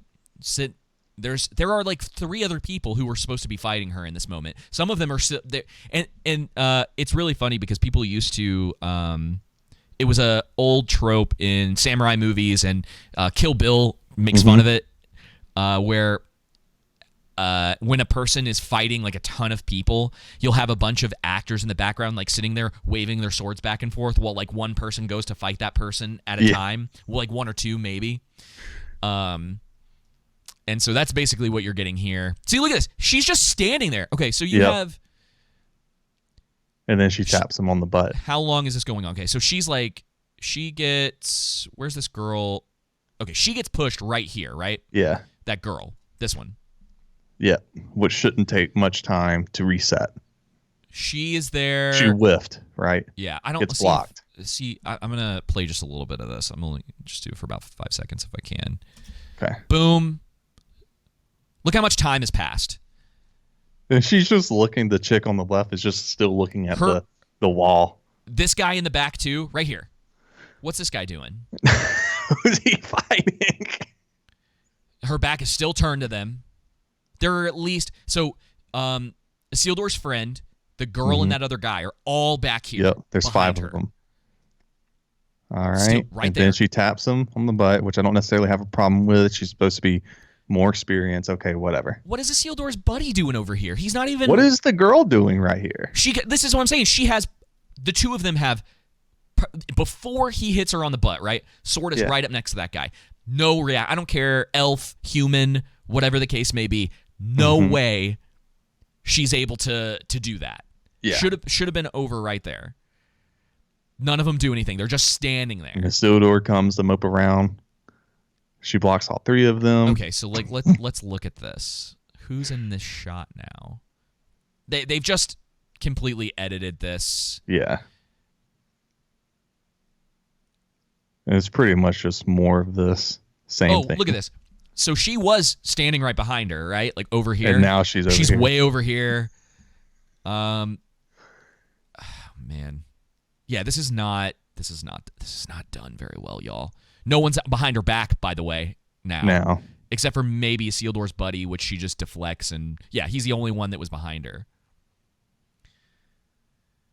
Oh, look how amazing I am! She cuts the freaking nest holding the pots or whatever. Yeah. Bumps him. This girl who was standing right behind her is now over there. And then he gets a lucky little tap on her right there, I'm pretty sure. Yeah. And then gets defeated. So, no, did not score her flesh, by the way. Just her clothing. Yeah, shouldn't have gotten promoted.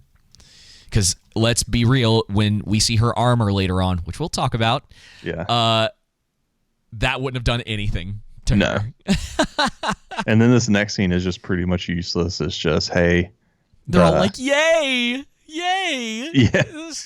Oh, yeah. And then Halbrand picks up the sword. Not Sauron, I should say. Yeah. Picks up the sword pretty easily. And then Galadriel says, I've never seen,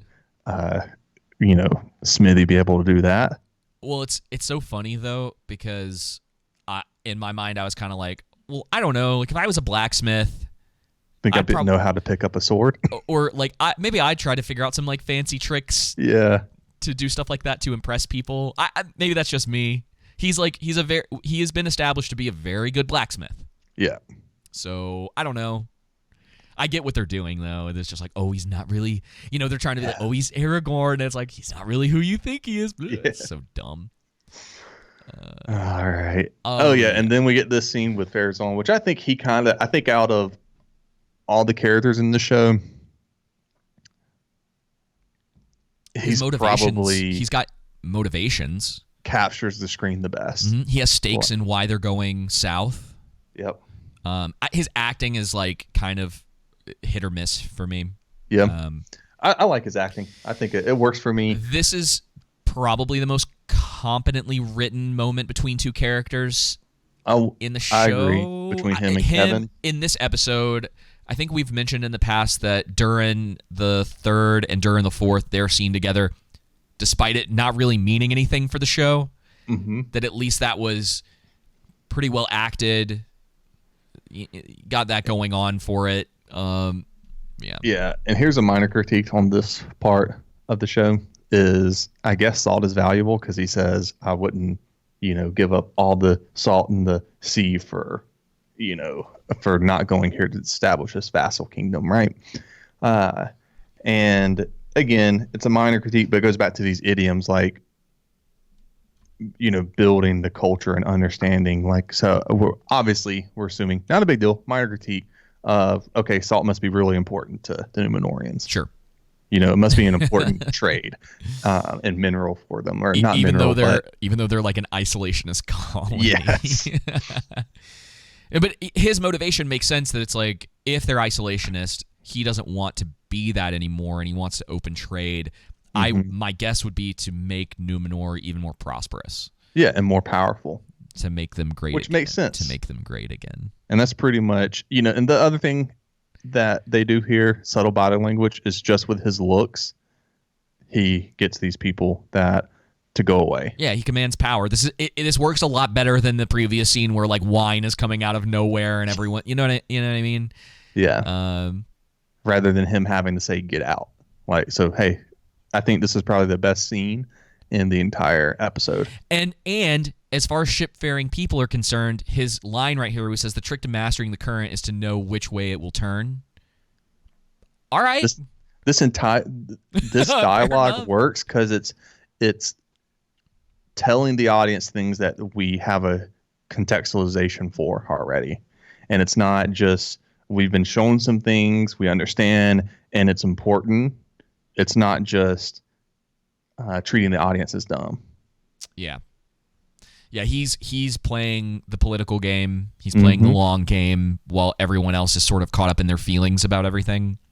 Because you're like, oh, why does he want to go to Middle Earth? That's a good question to ask, because it doesn't seem like he is an elf lover. So you understand that Kevin would ask that, and then he's like, tells Kevin, you got to be able to look far off and understand things from a different perspective. Yeah, he says. So he's Kevin using says, clean Mithril and Galadriel in order to accomplish what he really wants. Yeah, this is because Kevin says, because my father would sooner die than take orders from an elf. And again, we have to be told that rather than it just kind of being obvious that he's not a fan of them. That he and more so than that maybe he just doesn't see them as a threat at all. Like he's just not he's not worried about the elves, whether he likes them or not.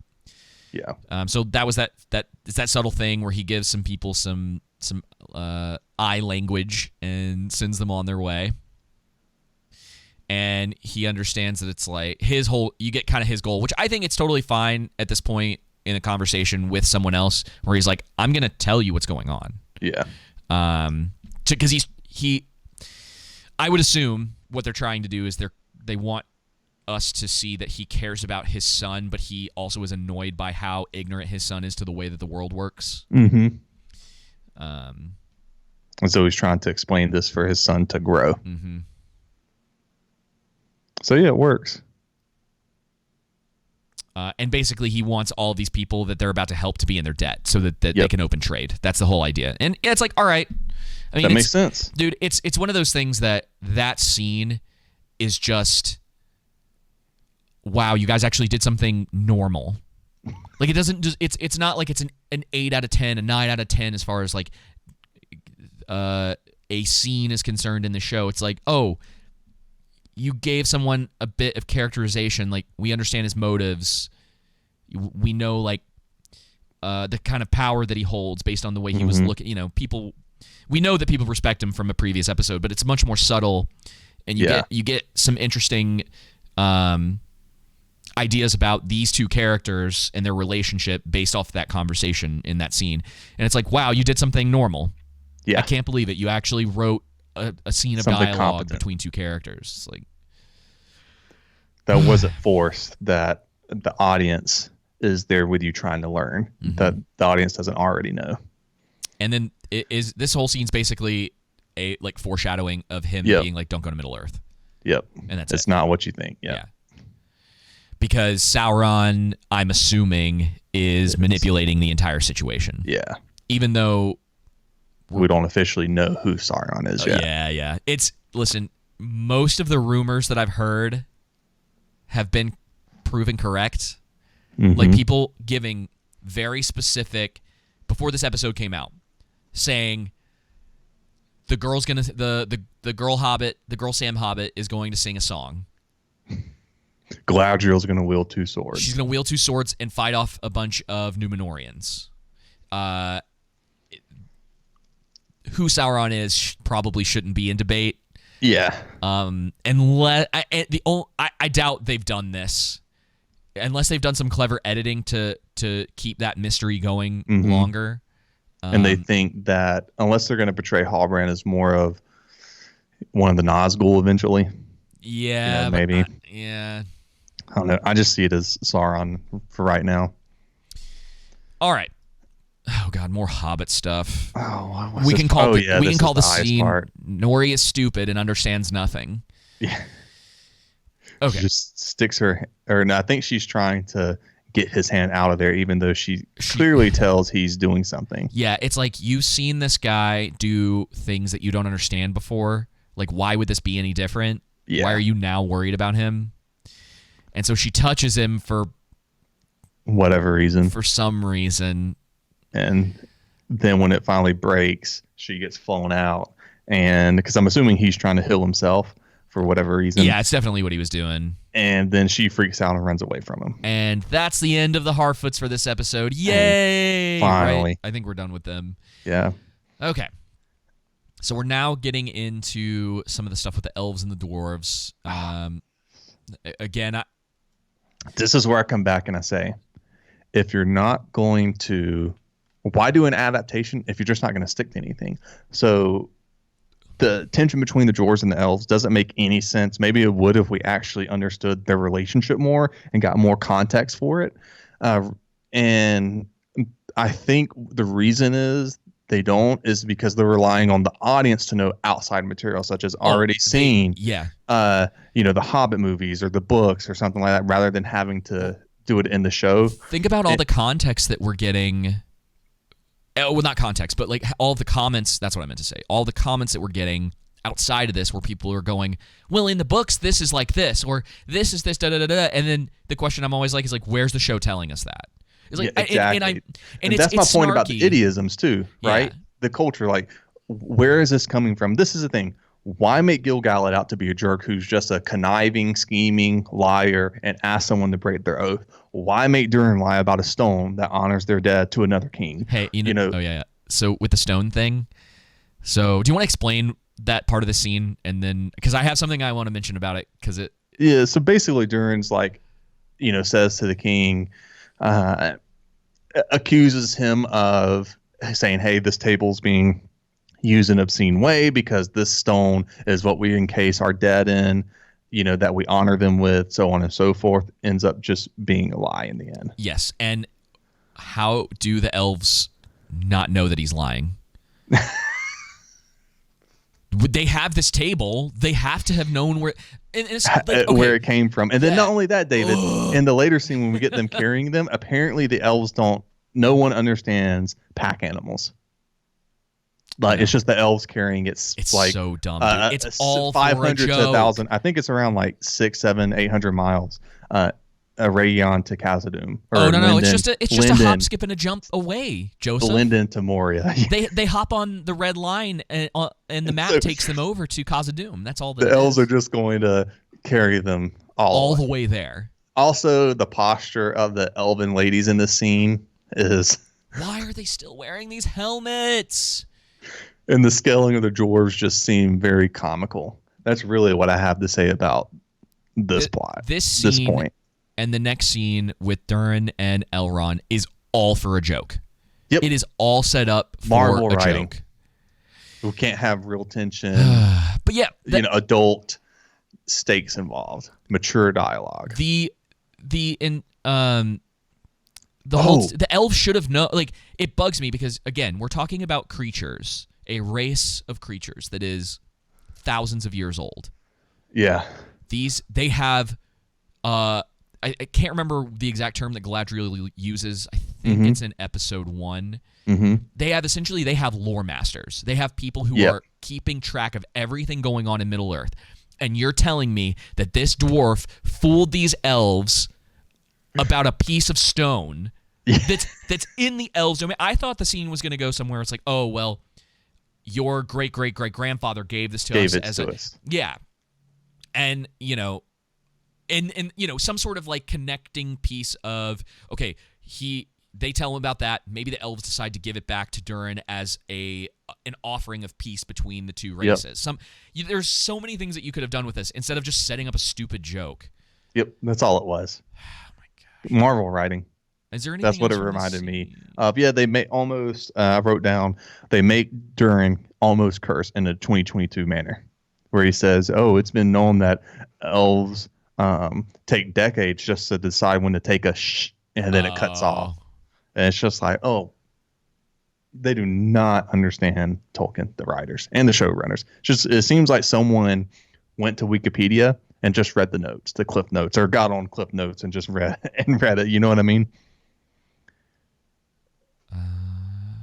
Okay. So then, okay, man. Oh, there's so much in this.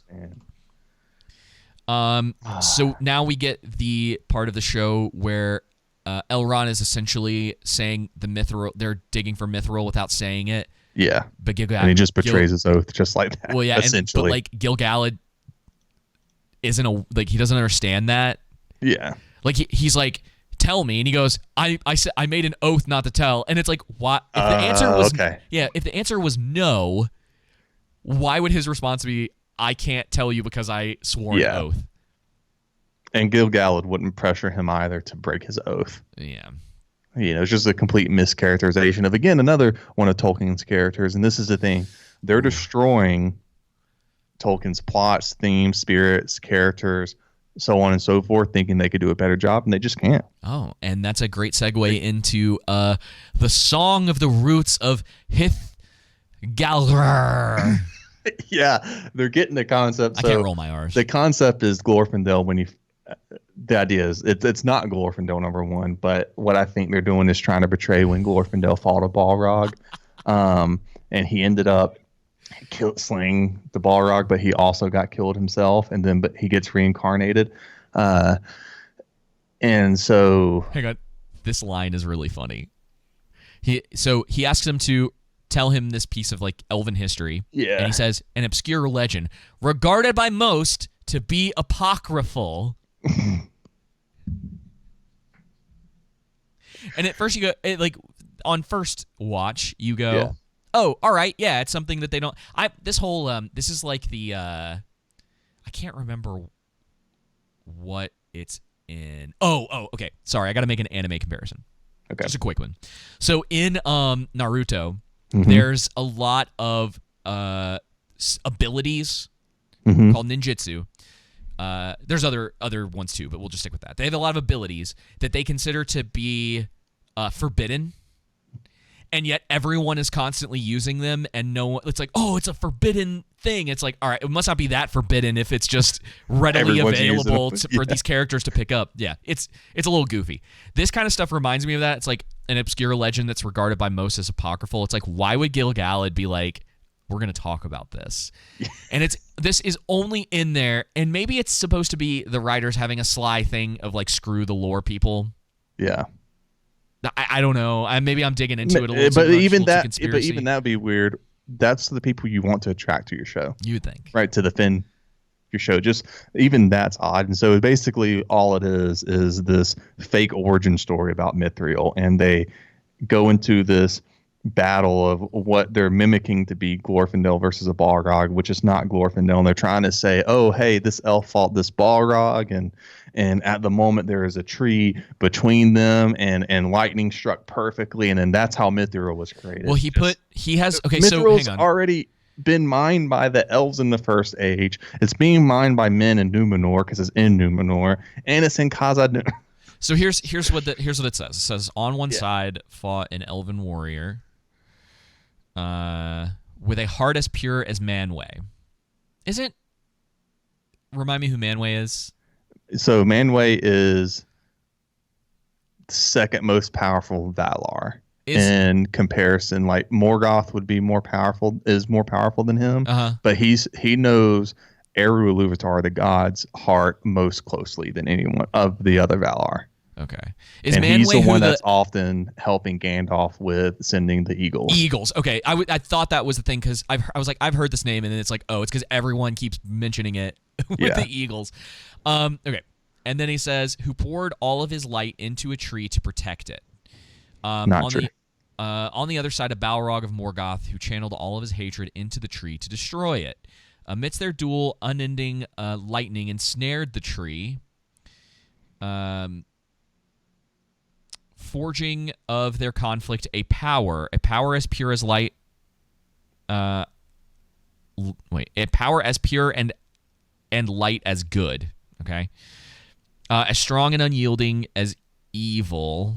Mm-hmm. They say it seeped down the roots into the mountain depths, where for centuries now it has waited. So they're, again, like what you were talking about, they're recontextualizing, they're retconning. They're retconning lore of Mithril from just being like very valuable to being kind of a MacGuffin for the show. It's become a MacGuffin. Yeah, it has become a MacGuffin. You know what?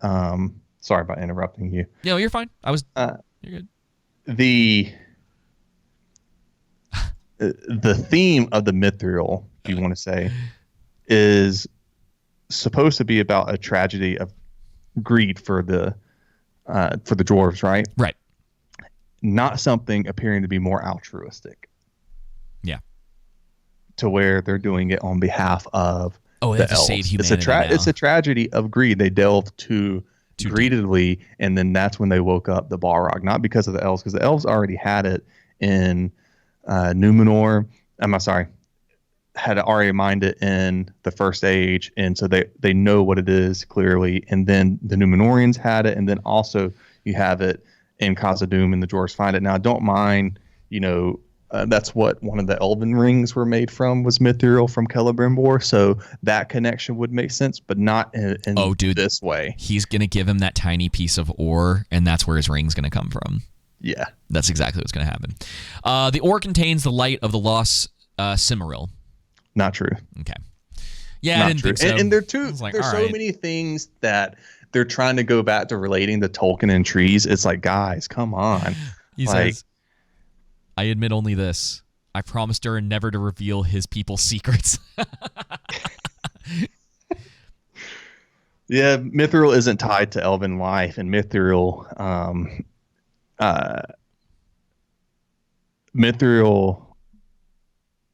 so they're saying that Mithril is somehow tied to Elven life because Mithril represents the light of the two trees that came from the Cimmerils. That's not true. It's just a special ore. Yep. Just so dumb. They have to make it extra magical for reasons. Yeah. So, we get the conversation about essentially elves. This is where the ooze comes back. Yeah. And he basically, not Elendil. Gil-galad. Yeah. It's a lot of names. It's so funny, like all the names, trying to keep up with them, and House of the Dragon. It's like it's difficult. Anyway, he's basically trying to convince him to give up the secret, which he should already know at this point. Yep. Because it's been painfully obvious. Yeah. And showing the ooze on the tree, which I guess we still don't technically have a connection to. Yeah. Which I think is just another trope and dumb. Yeah. And why is ooze affecting Linden all the way out here? And they're is Sauron supposed to be there? Is he doing things off screen? Yeah. So give me a quick rundown of why the elves ultimately have to leave Middle Earth, because it seems like they're trying to connect the ooze and needing the mithril. Yeah. So they're saying it's basically like, if we don't have this mithril, then by the spring, our lives will begin fading. Yeah, is what they're saying in the show. Which, it's one of those things that's like, okay, what does spring mean to you? Because I have no context for time in this show. Is it next week? Is it 100 years from now? 1,000 years? Is spring? What do you mean by spring? Yeah. God, man, it. And not only mention, it's completely dumb too. And then we get this. I think after this is when he pulls the. Yeah, he's looking to his father, who's up in the. This is the funny thing. His father, Evrindil, is up in the sky, holding one of the Cimmerils. Oh. Okay. In the lore. Right. So. Someone can correct me if I'm wrong, but I believe that's what the Valar do, because he was so honorable. Essentially, I'm going to simplify honorable, that they sent him, if they into need the sky to hold one of the Cimmerils. If they need the the Cimmeril so badly because they don't want to leave Middle Earth. Why don't they just go to space and get it from Elrond's dad? Okay, back to Numenor. Man. They're having a party. Yay, we're going to war. One of his buddies is flirting with someone. There's not a lot to talk about here, man. It basically boils down to Isildur. This guy's face. Hang on, I'm gonna clip that. Use that for the video. Oh, that's too good. Oh, that's a good one. I was trying to read up, making sure I had that right. But I think it is one of the Cimmerils, or it could just be a star that Arendelle showed. It's gotcha. But yeah, go ahead. So Isildur's basically like, hey, since you got promoted, can you get me on the ship? And he says no. And he gets to punch him and kick him, and that's pretty much the end. I mean, it's nothing. So now we get Kevin, our domestic terrorist, going onto one of the Numenorian ships. He wants to blow it up. He hears a cough. Conveniently, Isildur, who is hiding on the ship, decides to cough at the exact moment. Not only this, but we miss some kind of scene to where Kevin's like, screw his father. Like, what contextualization do we have that he wants to go against his father? Isildur? No, Kevin. Oh, because he's there to take down the ships. Yeah, he's still just. It's. I guess the idea is that he just wants to. I guess it's the ignorance of him being a kid or like pretty young, and so they're just trying to establish that more. But yeah, you're right. We don't get he doesn't end that conversation with his father in a way that would make you think he'd want to go to such drastic measures. But they have to push this stuff forward. They can't just like, you know what I mean? It's like, in context, you would have thought Kevin would have continued to get angrier and angrier at his father. Yeah. And it led him to do something like this. Yeah, more contextualization is what I'm meaning. You get more understanding of his character. Not that his character should even be there. Yeah, it's like he clearly didn't understand anything his father was saying, and he's still just like, no, we hate the elves, so we're gonna burn the ship. And it's like, and of course, Isildur is predictably on the ship, like he's hiding away. Yeah. Anyway, so he's like, they get dude, and of course it's like, I knew you saw the oil, you saw the lantern. And I was like, yeah, there's going to be some sort of fight. I imagine this probably won't get brought up again, maybe ever. Yeah, and it's just clear the writers are writing the characters to further the plot rather than having them show stuff. And again, this is one of those moments that they could have had an interesting conversation about the difference in their ideals. Like, why rather than just, why are you here? Yeah. Don't tell anyone that I saw you, blah, blah, blah. Okay, so this is something that was in the trailer. Yeah, and people have been talking about how many ships actually got blown up in this scene. Okay, so it does kind of look like maybe two. But in this shot, it's one. And the only other ship that's close by is this one. This one. So maybe it caught on. Yeah, maybe it caught on fire. But I was really curious when someone had mentioned that if that was the case or not. It was actually, I think it was Az who was saying that the Numenorians don't know how to count because they think that 5 minus 1 is 3. I mean, it's not, again, people are always like, we've had this happen before, but you do want to show, if you don't think a shot establishes well enough what's been destroyed, because this is just, you still only have this one shot. There looks like there's fire back here, but I can't tell if that's a boat that they would even be taking. This kind of looks like the other boat that was close by, and it's out of range. Just more establishing shots to show what's happening. It's fair enough to say, unless there's another explosion shot. Oh, okay. Now, look how far away these are from each other, though. Yeah. So we do have two ships that are on fire. But they're far enough away that explosion would not have done that. Seems that way, doesn't it? Yeah. So seems odd. It's a little suspect. Isildur protects Kevin. Yeah. And doesn't out him for whatever reason. He said, "Saved my life." Could just left me there. Was there a? He said there was like the What happened? He was in a fishing boat. The cast must have gone up. It's like, why would Kevin be in a fishing boat? This guy is the son of a well-known politician. He's essentially the king. Yeah. Like, what's going on there? Anyway, and obviously, I don't think Alindo believes him. It seems pretty clear from his face that he doesn't believe him. But it's funny. Oh man, he got up here fast. Look, there he is. He and I know it's a passing of time, but man, that was quick. Perhaps we act in haste. But anyway, that's just funny to me. Yeah, I don't remember anything from this other than it's basically her just being like, it doesn't matter, all of these. I don't give a crap about what's happening in your kingdom. Oh, this is the queen saying, hey, you need to convince Halbrand he has to go with us or something like that. Yeah, I think somehow that's the difference in... Oh, because Farazon's convincing... saying to the queen, maybe we shouldn't go. Yeah, and so people Halbrand are has to be against the you. deciding vote, essentially. Yeah. All right. Again, why is a blacksmith who washed up essentially in Numenor the deciding vote about whether Numenor is going to go to war or not?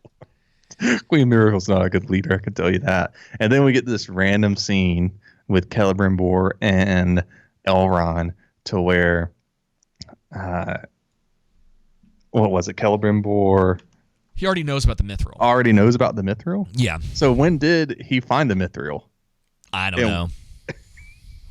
He just knew, and this whole thing was a test. This is what I mean. Contextualization, this context for all these things that are happening, we're just supposed to go along. It's not that we can't put two and two together. It's just that. And what if why do we care at this point? Yeah. What if Celebrimbor was just like lying to him? He's like, I know the secret, and Elrond just pulls out the mithril. Yeah. So dumb, dude. Under duress, nothing diminishes its light. We believe it can secure vast quantities, enough to saturate every last elf in the light of the Valar once more. So it's just this magic MacGuffin to save the elves. That's all it is. Into it. So dumb. And then he talks about his father again because they keep having to bring that up. And it cuts to Halbrand, and this is the infamous the most unmotivational speech I've ever heard to convince another character to go on a quest. What do you think about the designs of their weapons? We didn't really mention it with the swords earlier. Yeah, I don't mind them. I mean, I don't hate it. Could they be better? Probably, but I don't hate them. I mean, I'm not a blacksmith, so what do I know? Oh, right. Okay, so looks good enough for me. Yeah, so she's talking about the queen. With everything else that's wrong in this show, that's probably the last thing I'm gonna critique. Fair enough, but we've talked about the armor. I thought it. The armor just stands out with how comically bad it is. So I guess you could give the swords at least a pass in saying they're not distracting. Like the weapons aren't distracting, except for those stupid swords with the massive hilts from episode 1. Yeah, and now Halbrand's supposed to be some kind of sympathetic either villain or anti-hero, to where it's like men like me, fought with them, and blah blah blah. And this is his "you have not seen what I have seen" moment. At least he doesn't say there's a tempest in him. That's true. You don't know what I did before I ended up on the raft. And we still don't. And I maybe we'll get some idea of like him ending up on the raft. So we cut away to the people from the tower. I guess it cuts back and forth between because they want to show the connection between. Yeah. And they're showing the connection between who? Adar and to Halbrand. To Halbrand and Adar. And specifically the people who are following Sauron. Yep.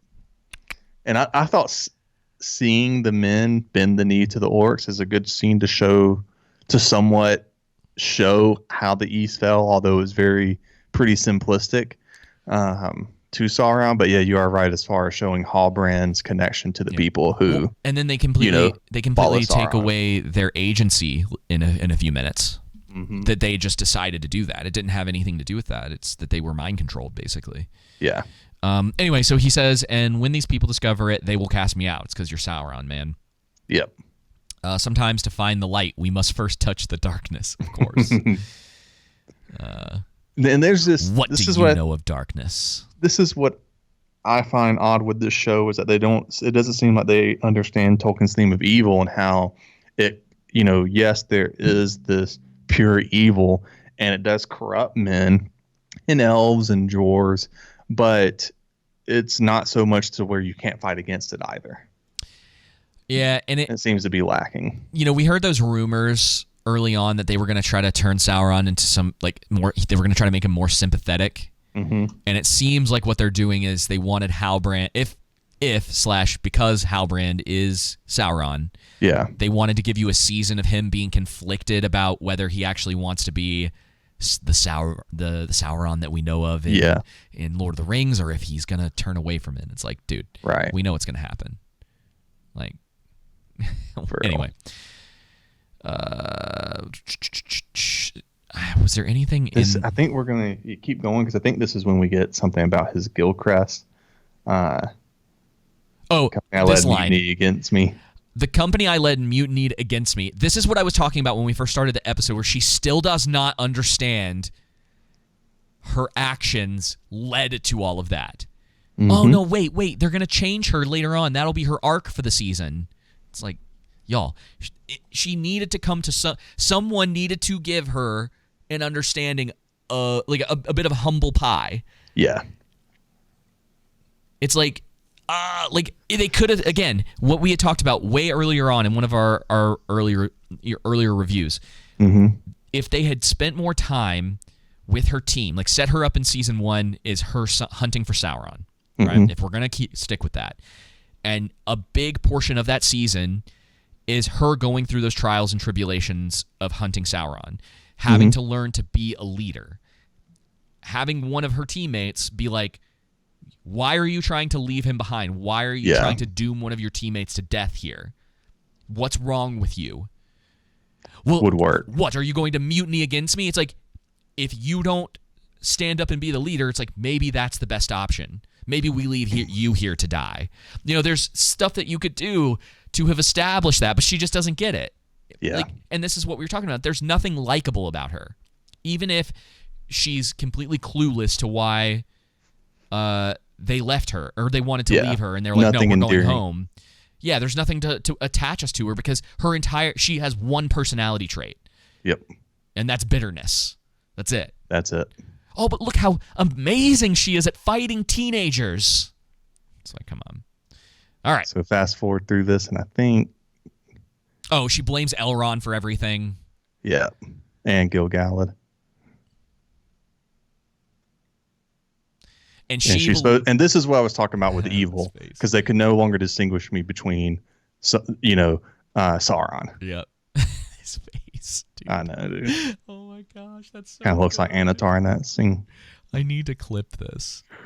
Oh my god. Hang on. That's gonna be so good. People are gonna get mad about that one, I'm sure. Oh yeah, for your brother, for all that he says I'm sorry. Yeah, and my this bad is for what killing I mean. your brother. Yeah, your sorrow cannot ease my pain, and neither will a hammer and tongs ease yours. And there is no peace to be found here, not for you and nor for me. And just keep going. So yeah, she's basically dumping all of her emotional damage onto everyone around her. Yeah, him in this scene, but this is in context. She is so selfish that she's going to risk the lives of potentially 500 people for in her, like, from what she's seen and what the Numenorians have seen, a hunch. Yeah. That Sauron's coming back. Nothing solid. Yeah. All right. Yeah. Fought for centuries, time yours. Yeah, maybe he doesn't say anything because now we're back at, let's see. We'll see. We'll see if he mentioned something about his crest. And we just get this scene of Adar says, "Okay, prove your loyalty to me." He hates when this guy brings up Sauron. Yeah. And then he says, "You prove your loyalty to me by killing Knife." The guy who said Knife Ears, the racist guy. Of course. Knife Ears. He gets real mad. He's confused about it. Yep. And then he's like, okay, I'll do it. I need to survive. But we cut away, so we don't really know what happened. And okay, so I heard two theories about this. Actually, I heard one theory about this, and the other one was my own. And I think as far as the story is concerned, mine would be better. A lot of people think that he's the father. That Arondir is the father. Yeah. I want Halbrand to be the father. Because I was watching this, and Halbrand's headed back here. Yeah. My theory doesn't really make a lot of sense unless it just, the writing really is that bad, because Arondir would know that Halbrand's the father, and maybe it is the case, and they just haven't brought it up because Halbrand isn't Sauron yet. Yeah. So I thought it would be really interesting if, like, Bronwyn and Halbrand were, like, together. And so, you have this whole situation that happens. He ends up on the raft. And so there's all this manipulation going on. And so Arondir is coming in as the surrogate father for Theo. Yeah. As far as, like, I thought it's, like, what they're going with, the crazy drama. It's like, oh, the real father is Halbrand. Oh, you're the son of Sauron. Oh, the elf is going to teach you the light versus, and then, oh, but you have this darkness in you. I was like, okay, that's... Yeah. So that's funny if that. We'll see if that comes out. I thought the scene was dumb. I thought it was dumb too that this magical sword, which doesn't exist in Tolkien's Legendarium, right, is some magic MacGuffin that's tied to the past. But why does the sword matter so much? Some villain use it in the First Age. Why is this random sculpture carved on this outpost like it's supposed to be Helm's Deep? Okay, so let me ask just you, basically like tell the story already. We don't. Go ahead. So, from the world building perspective, the elves would have built this tower, or was this a human tower that they took? I would imagine that the elves would have built it, but again, I don't understand why this random sculpture would be in there. Oh, because I completely agree. I'm just. And not upkept if it's supposed to be, I imagine if you're going to put the time in to create a sculpture like that, that's supposed to be meaningful, symbolizes something, then you would also keep up the outpost too. The only thing, and this is just to try to give some sort of headcanon context to why it would make sense if this tower was built by the people of the Southlands. Yeah. And the tower had that writing in there as their like history of like following. Well, it should have been Morgoth, right? Not Sauron. Would have been Morgoth. So, I think maybe they say that. I don't know. Does the sword belong to Sauron or Morgoth? I think the Sauron. So why would this? Yeah, it doesn't make sense, because that's what I'm trying to get at. Is like, okay, if we're trying to think through why this tower would be here and why the writing would be on the wall, if Morgoth was reigning and this sword existed at the time, and you're trying to give the context that the sword was controlling the people, so it takes away their agency. It's like, oh, they're not really racist. Well, Sauron was Morgoth's chief lieutenant, right? Second in command. So I can understand the connection somewhat being there. But Morgoth would have been the one controlling them. So I guess this is supposed to be Morgoth. Maybe. Again, we don't know why this is here. Yeah. Unless this tower existed, it was supposed to be like something to worship him. I mean, you can make theories about it, but it's still very weird that it's there. This is my thought on the entire sequence here, the entire scene with Bronwyn and everything. First off, what's Theo's motivation? He goes back and forth, and he doesn't leave just because he's just there, dude. Yeah, he's just Secondly, there. Arondir does essentially nothing in this episode, not worth talking about. Thirdly, he got his action scene. He's good. Bronwyn goes from let's stand and kill people to no way, Jose, that way too fast, right? I'm not gonna. There's no hope. Way too fast. So beyond this simple characterization of Bronwyn, that I'm going to save my people just because they're my people and I'm the hero, the show hasn't shown why she cares so much about her people and why we should care too. There's no sense of community. They don't give us scenes of where the community's coming together and camaraderie, but we keep getting scenes of dissent, division, and disunity that should pull them apart. Yeah. And so we only see the community, the lows of the community. We never see the highs. Yeah, we'll see in a few minutes that the orcs are coming to surround the tower, and I guess come for the sword. My guess is that somehow the Numenorians are going to get there in time to save them, and that it's not going to be that the villagers are trying to fight off. Because as far as we've seen, your fighters are the two random background characters from earlier in the episode. And a Rondir, and Bronwyn killed an orc. Yeah. That's it. Though I wouldn't be surprised if we get a whole bunch of random people who all of a sudden know how to use a sword in the next episode, if they're, you know what I mean? And then the Numenorians will come to, like, maybe help them. Or the other option is that Rondir, Theo, and Bronwyn will get out of this situation, and a bunch of the other villagers are just going to end up dead. I don't know if there's any other way they can really go about that, because it would be nuts if the Numenorians all of a sudden come in just in time to save them. Oh, yeah. It would be. That's pretty much the only thing I have to say about the remaining of the scene. Yeah, it's just like... Yeah, she wants to give up. He's like, no. I don't know where his hope is coming from when it's just villagers. Yeah. None of these people have any sort of prowess as far as I can... Oh, don't they want to... Wait, hang on. What power do we have to stop them? And they look up to the tower. Yeah, and when they march upon us, this tower will fall. I forgot about that. Are they just going to hold up in that tower? I gotta get this shot too. Oh, there's so many good facial expressions in this episode. Yeah, so they're going to somehow knock this tower down on top of them? Like, yeah. Oh, man. All right. So... Back to this. Do we have any indication of what happened to the humans? No indication. I didn't think so. They're marching to the tower now. This shot right here and the music playing was about the closest thing that I thought we got to, like, the Jackson films. Oh, yeah. See, there was another part. Let's see. Oh, love this. It's right here. Our enemy knows your son has what he needs to enact it. How long? Days? Maybe hours? Those are very different things. Oh, man. Yeah. And you see how close they are down here. It's like, why would he even say days? Seems like it'd only take hours. And then we cut to this cheap scene that just made everything a joke. Yes, I've already really covered how I felt about all this. Yes, with our little scene right here where he's like, "Give me the meat and give it to me raw."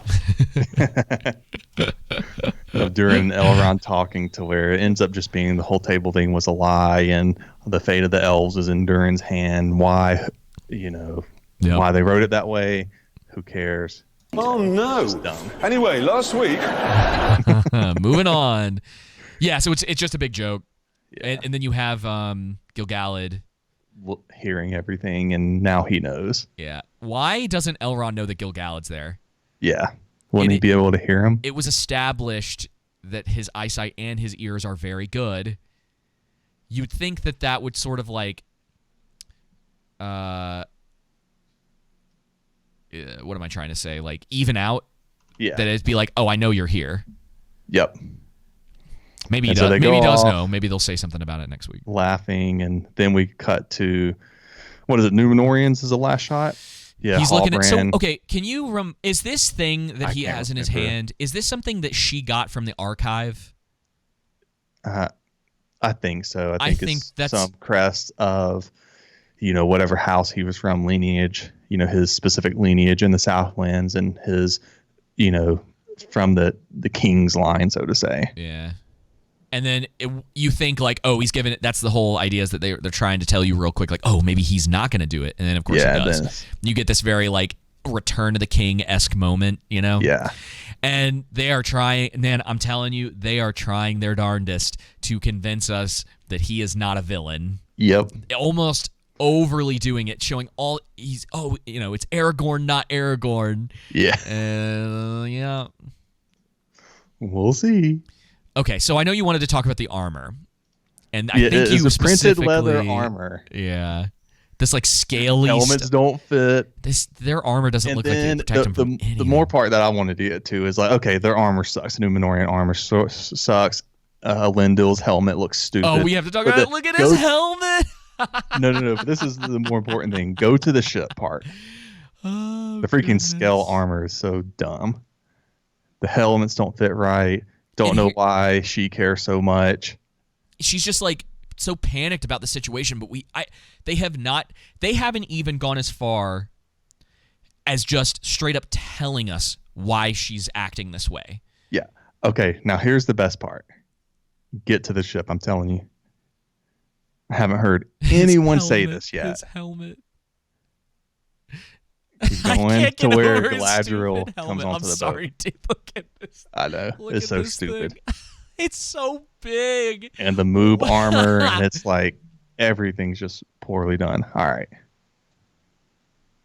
Oh, yes, we get our hero shot. Yeah. And he's going to the horse stable, all that stuff. But this is the last thing I want to know. Where did her armor come from? Bro. Because she didn't have it off that ship. Well, did she go back to Linden and get...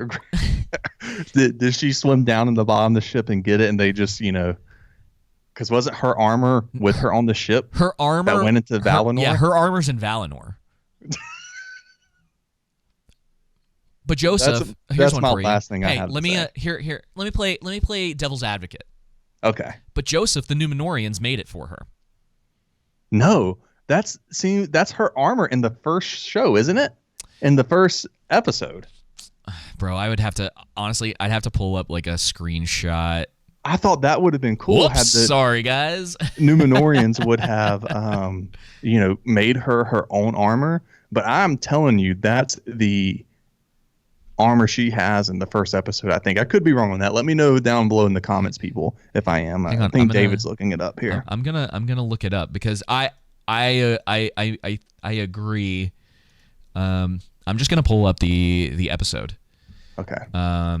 If I can do this pretty quick without any. Actually, I can pull up the episode too. Issues. That's okay. I'll just wait on you. So the reason that I said that is because let's say that they just made this for her, right? Mm-hmm. How did they make armor specifically that fits her that quickly? Yeah. So let's say it's not her armor, right? Because it's not her armor. It's whoops. Oh no! Shh. Go away. Quiet. Yeah. Quiet. No. Sorry, YouTube. Okay. I'm gonna find a shot of her armor. Doon.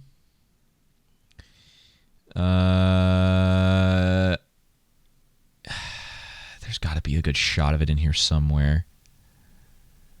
I know, man. But the reason so she's only wearing chainmail in that opening section with the orc, but you're talking specifically about her armor when they do the ceremony, right? Yeah. In the opening scene and in the ceremony, it's different. It's different. So let me see if I can. The opening scene armor is different. Yeah. So unless she took a bunch of it off when they went inside the cave, I'll show you. Okay, let's see if Let me know when you have it pulled up. Yeah. We try to show this to everybody. If it... Come on, work for me, please. Come on. All right, so... Oh, you're not going to be able to see it because I'm in the wrong app. Dang it. Okay, well, anyway, I'll have to describe it. I'll take your word for it. Yeah, I'm pretty sure it's different. It's similar. The chainmail on the edges, her armor when they're in the... Fighting the troll. When they're fighting the troll and everything, I'm mostly sure that is not the same armor. It's got a star. It's got stars on the shoulder. It's less plated. Okay. And more chainmail.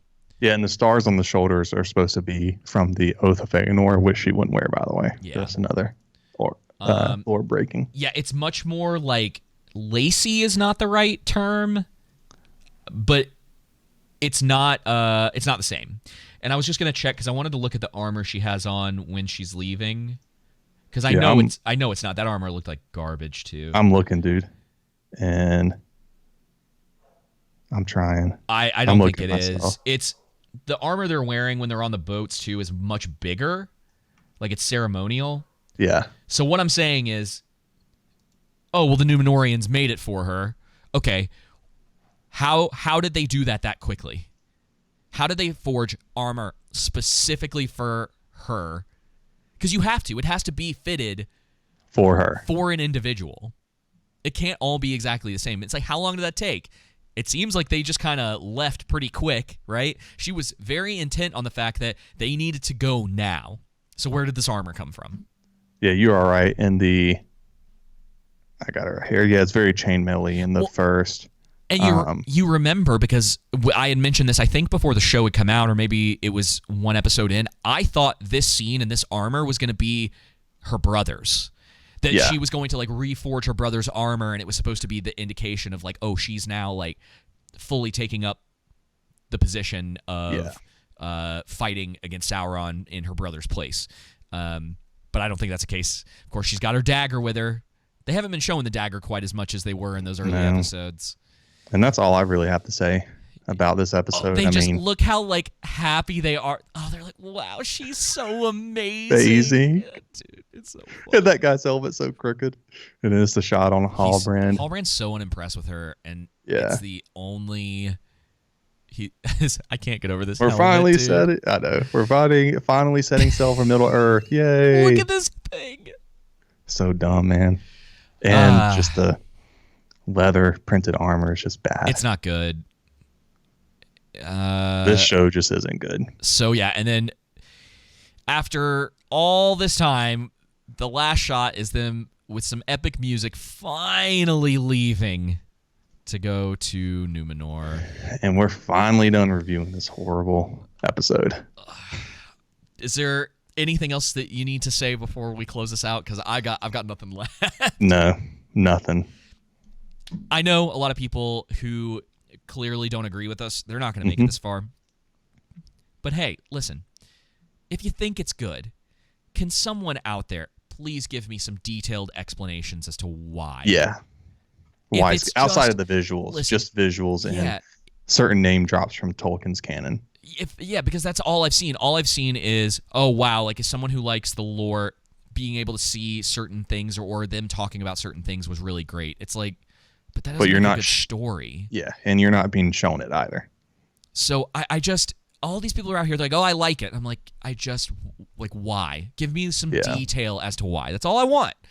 I need someone to give me just something. And I'm wondering if like maybe some more essays and things about why Rings of Power is actually better than you think will come out after this. Hey, we can always look for those, and we can talk about them when they come out. Maybe we can get some people together to discuss it. Yeah, EFAP style discussion of some people, because I'm serious. Someone, please.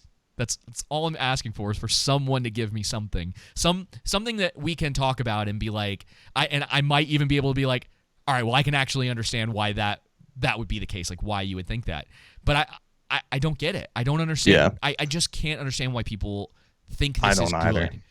I really don't. Even the lore masters, I really do not understand. The desecration they've done of Tolkien's work is just frustrating. Well, thank you guys for tuning in to this review of episode 5 of the Rings of Power. We'll be back. We got 3 more episodes left. Finally. It is going to be a struggle to get across. It really is. The finish line. And until next week. Give me the meat and give it to me raw. Please.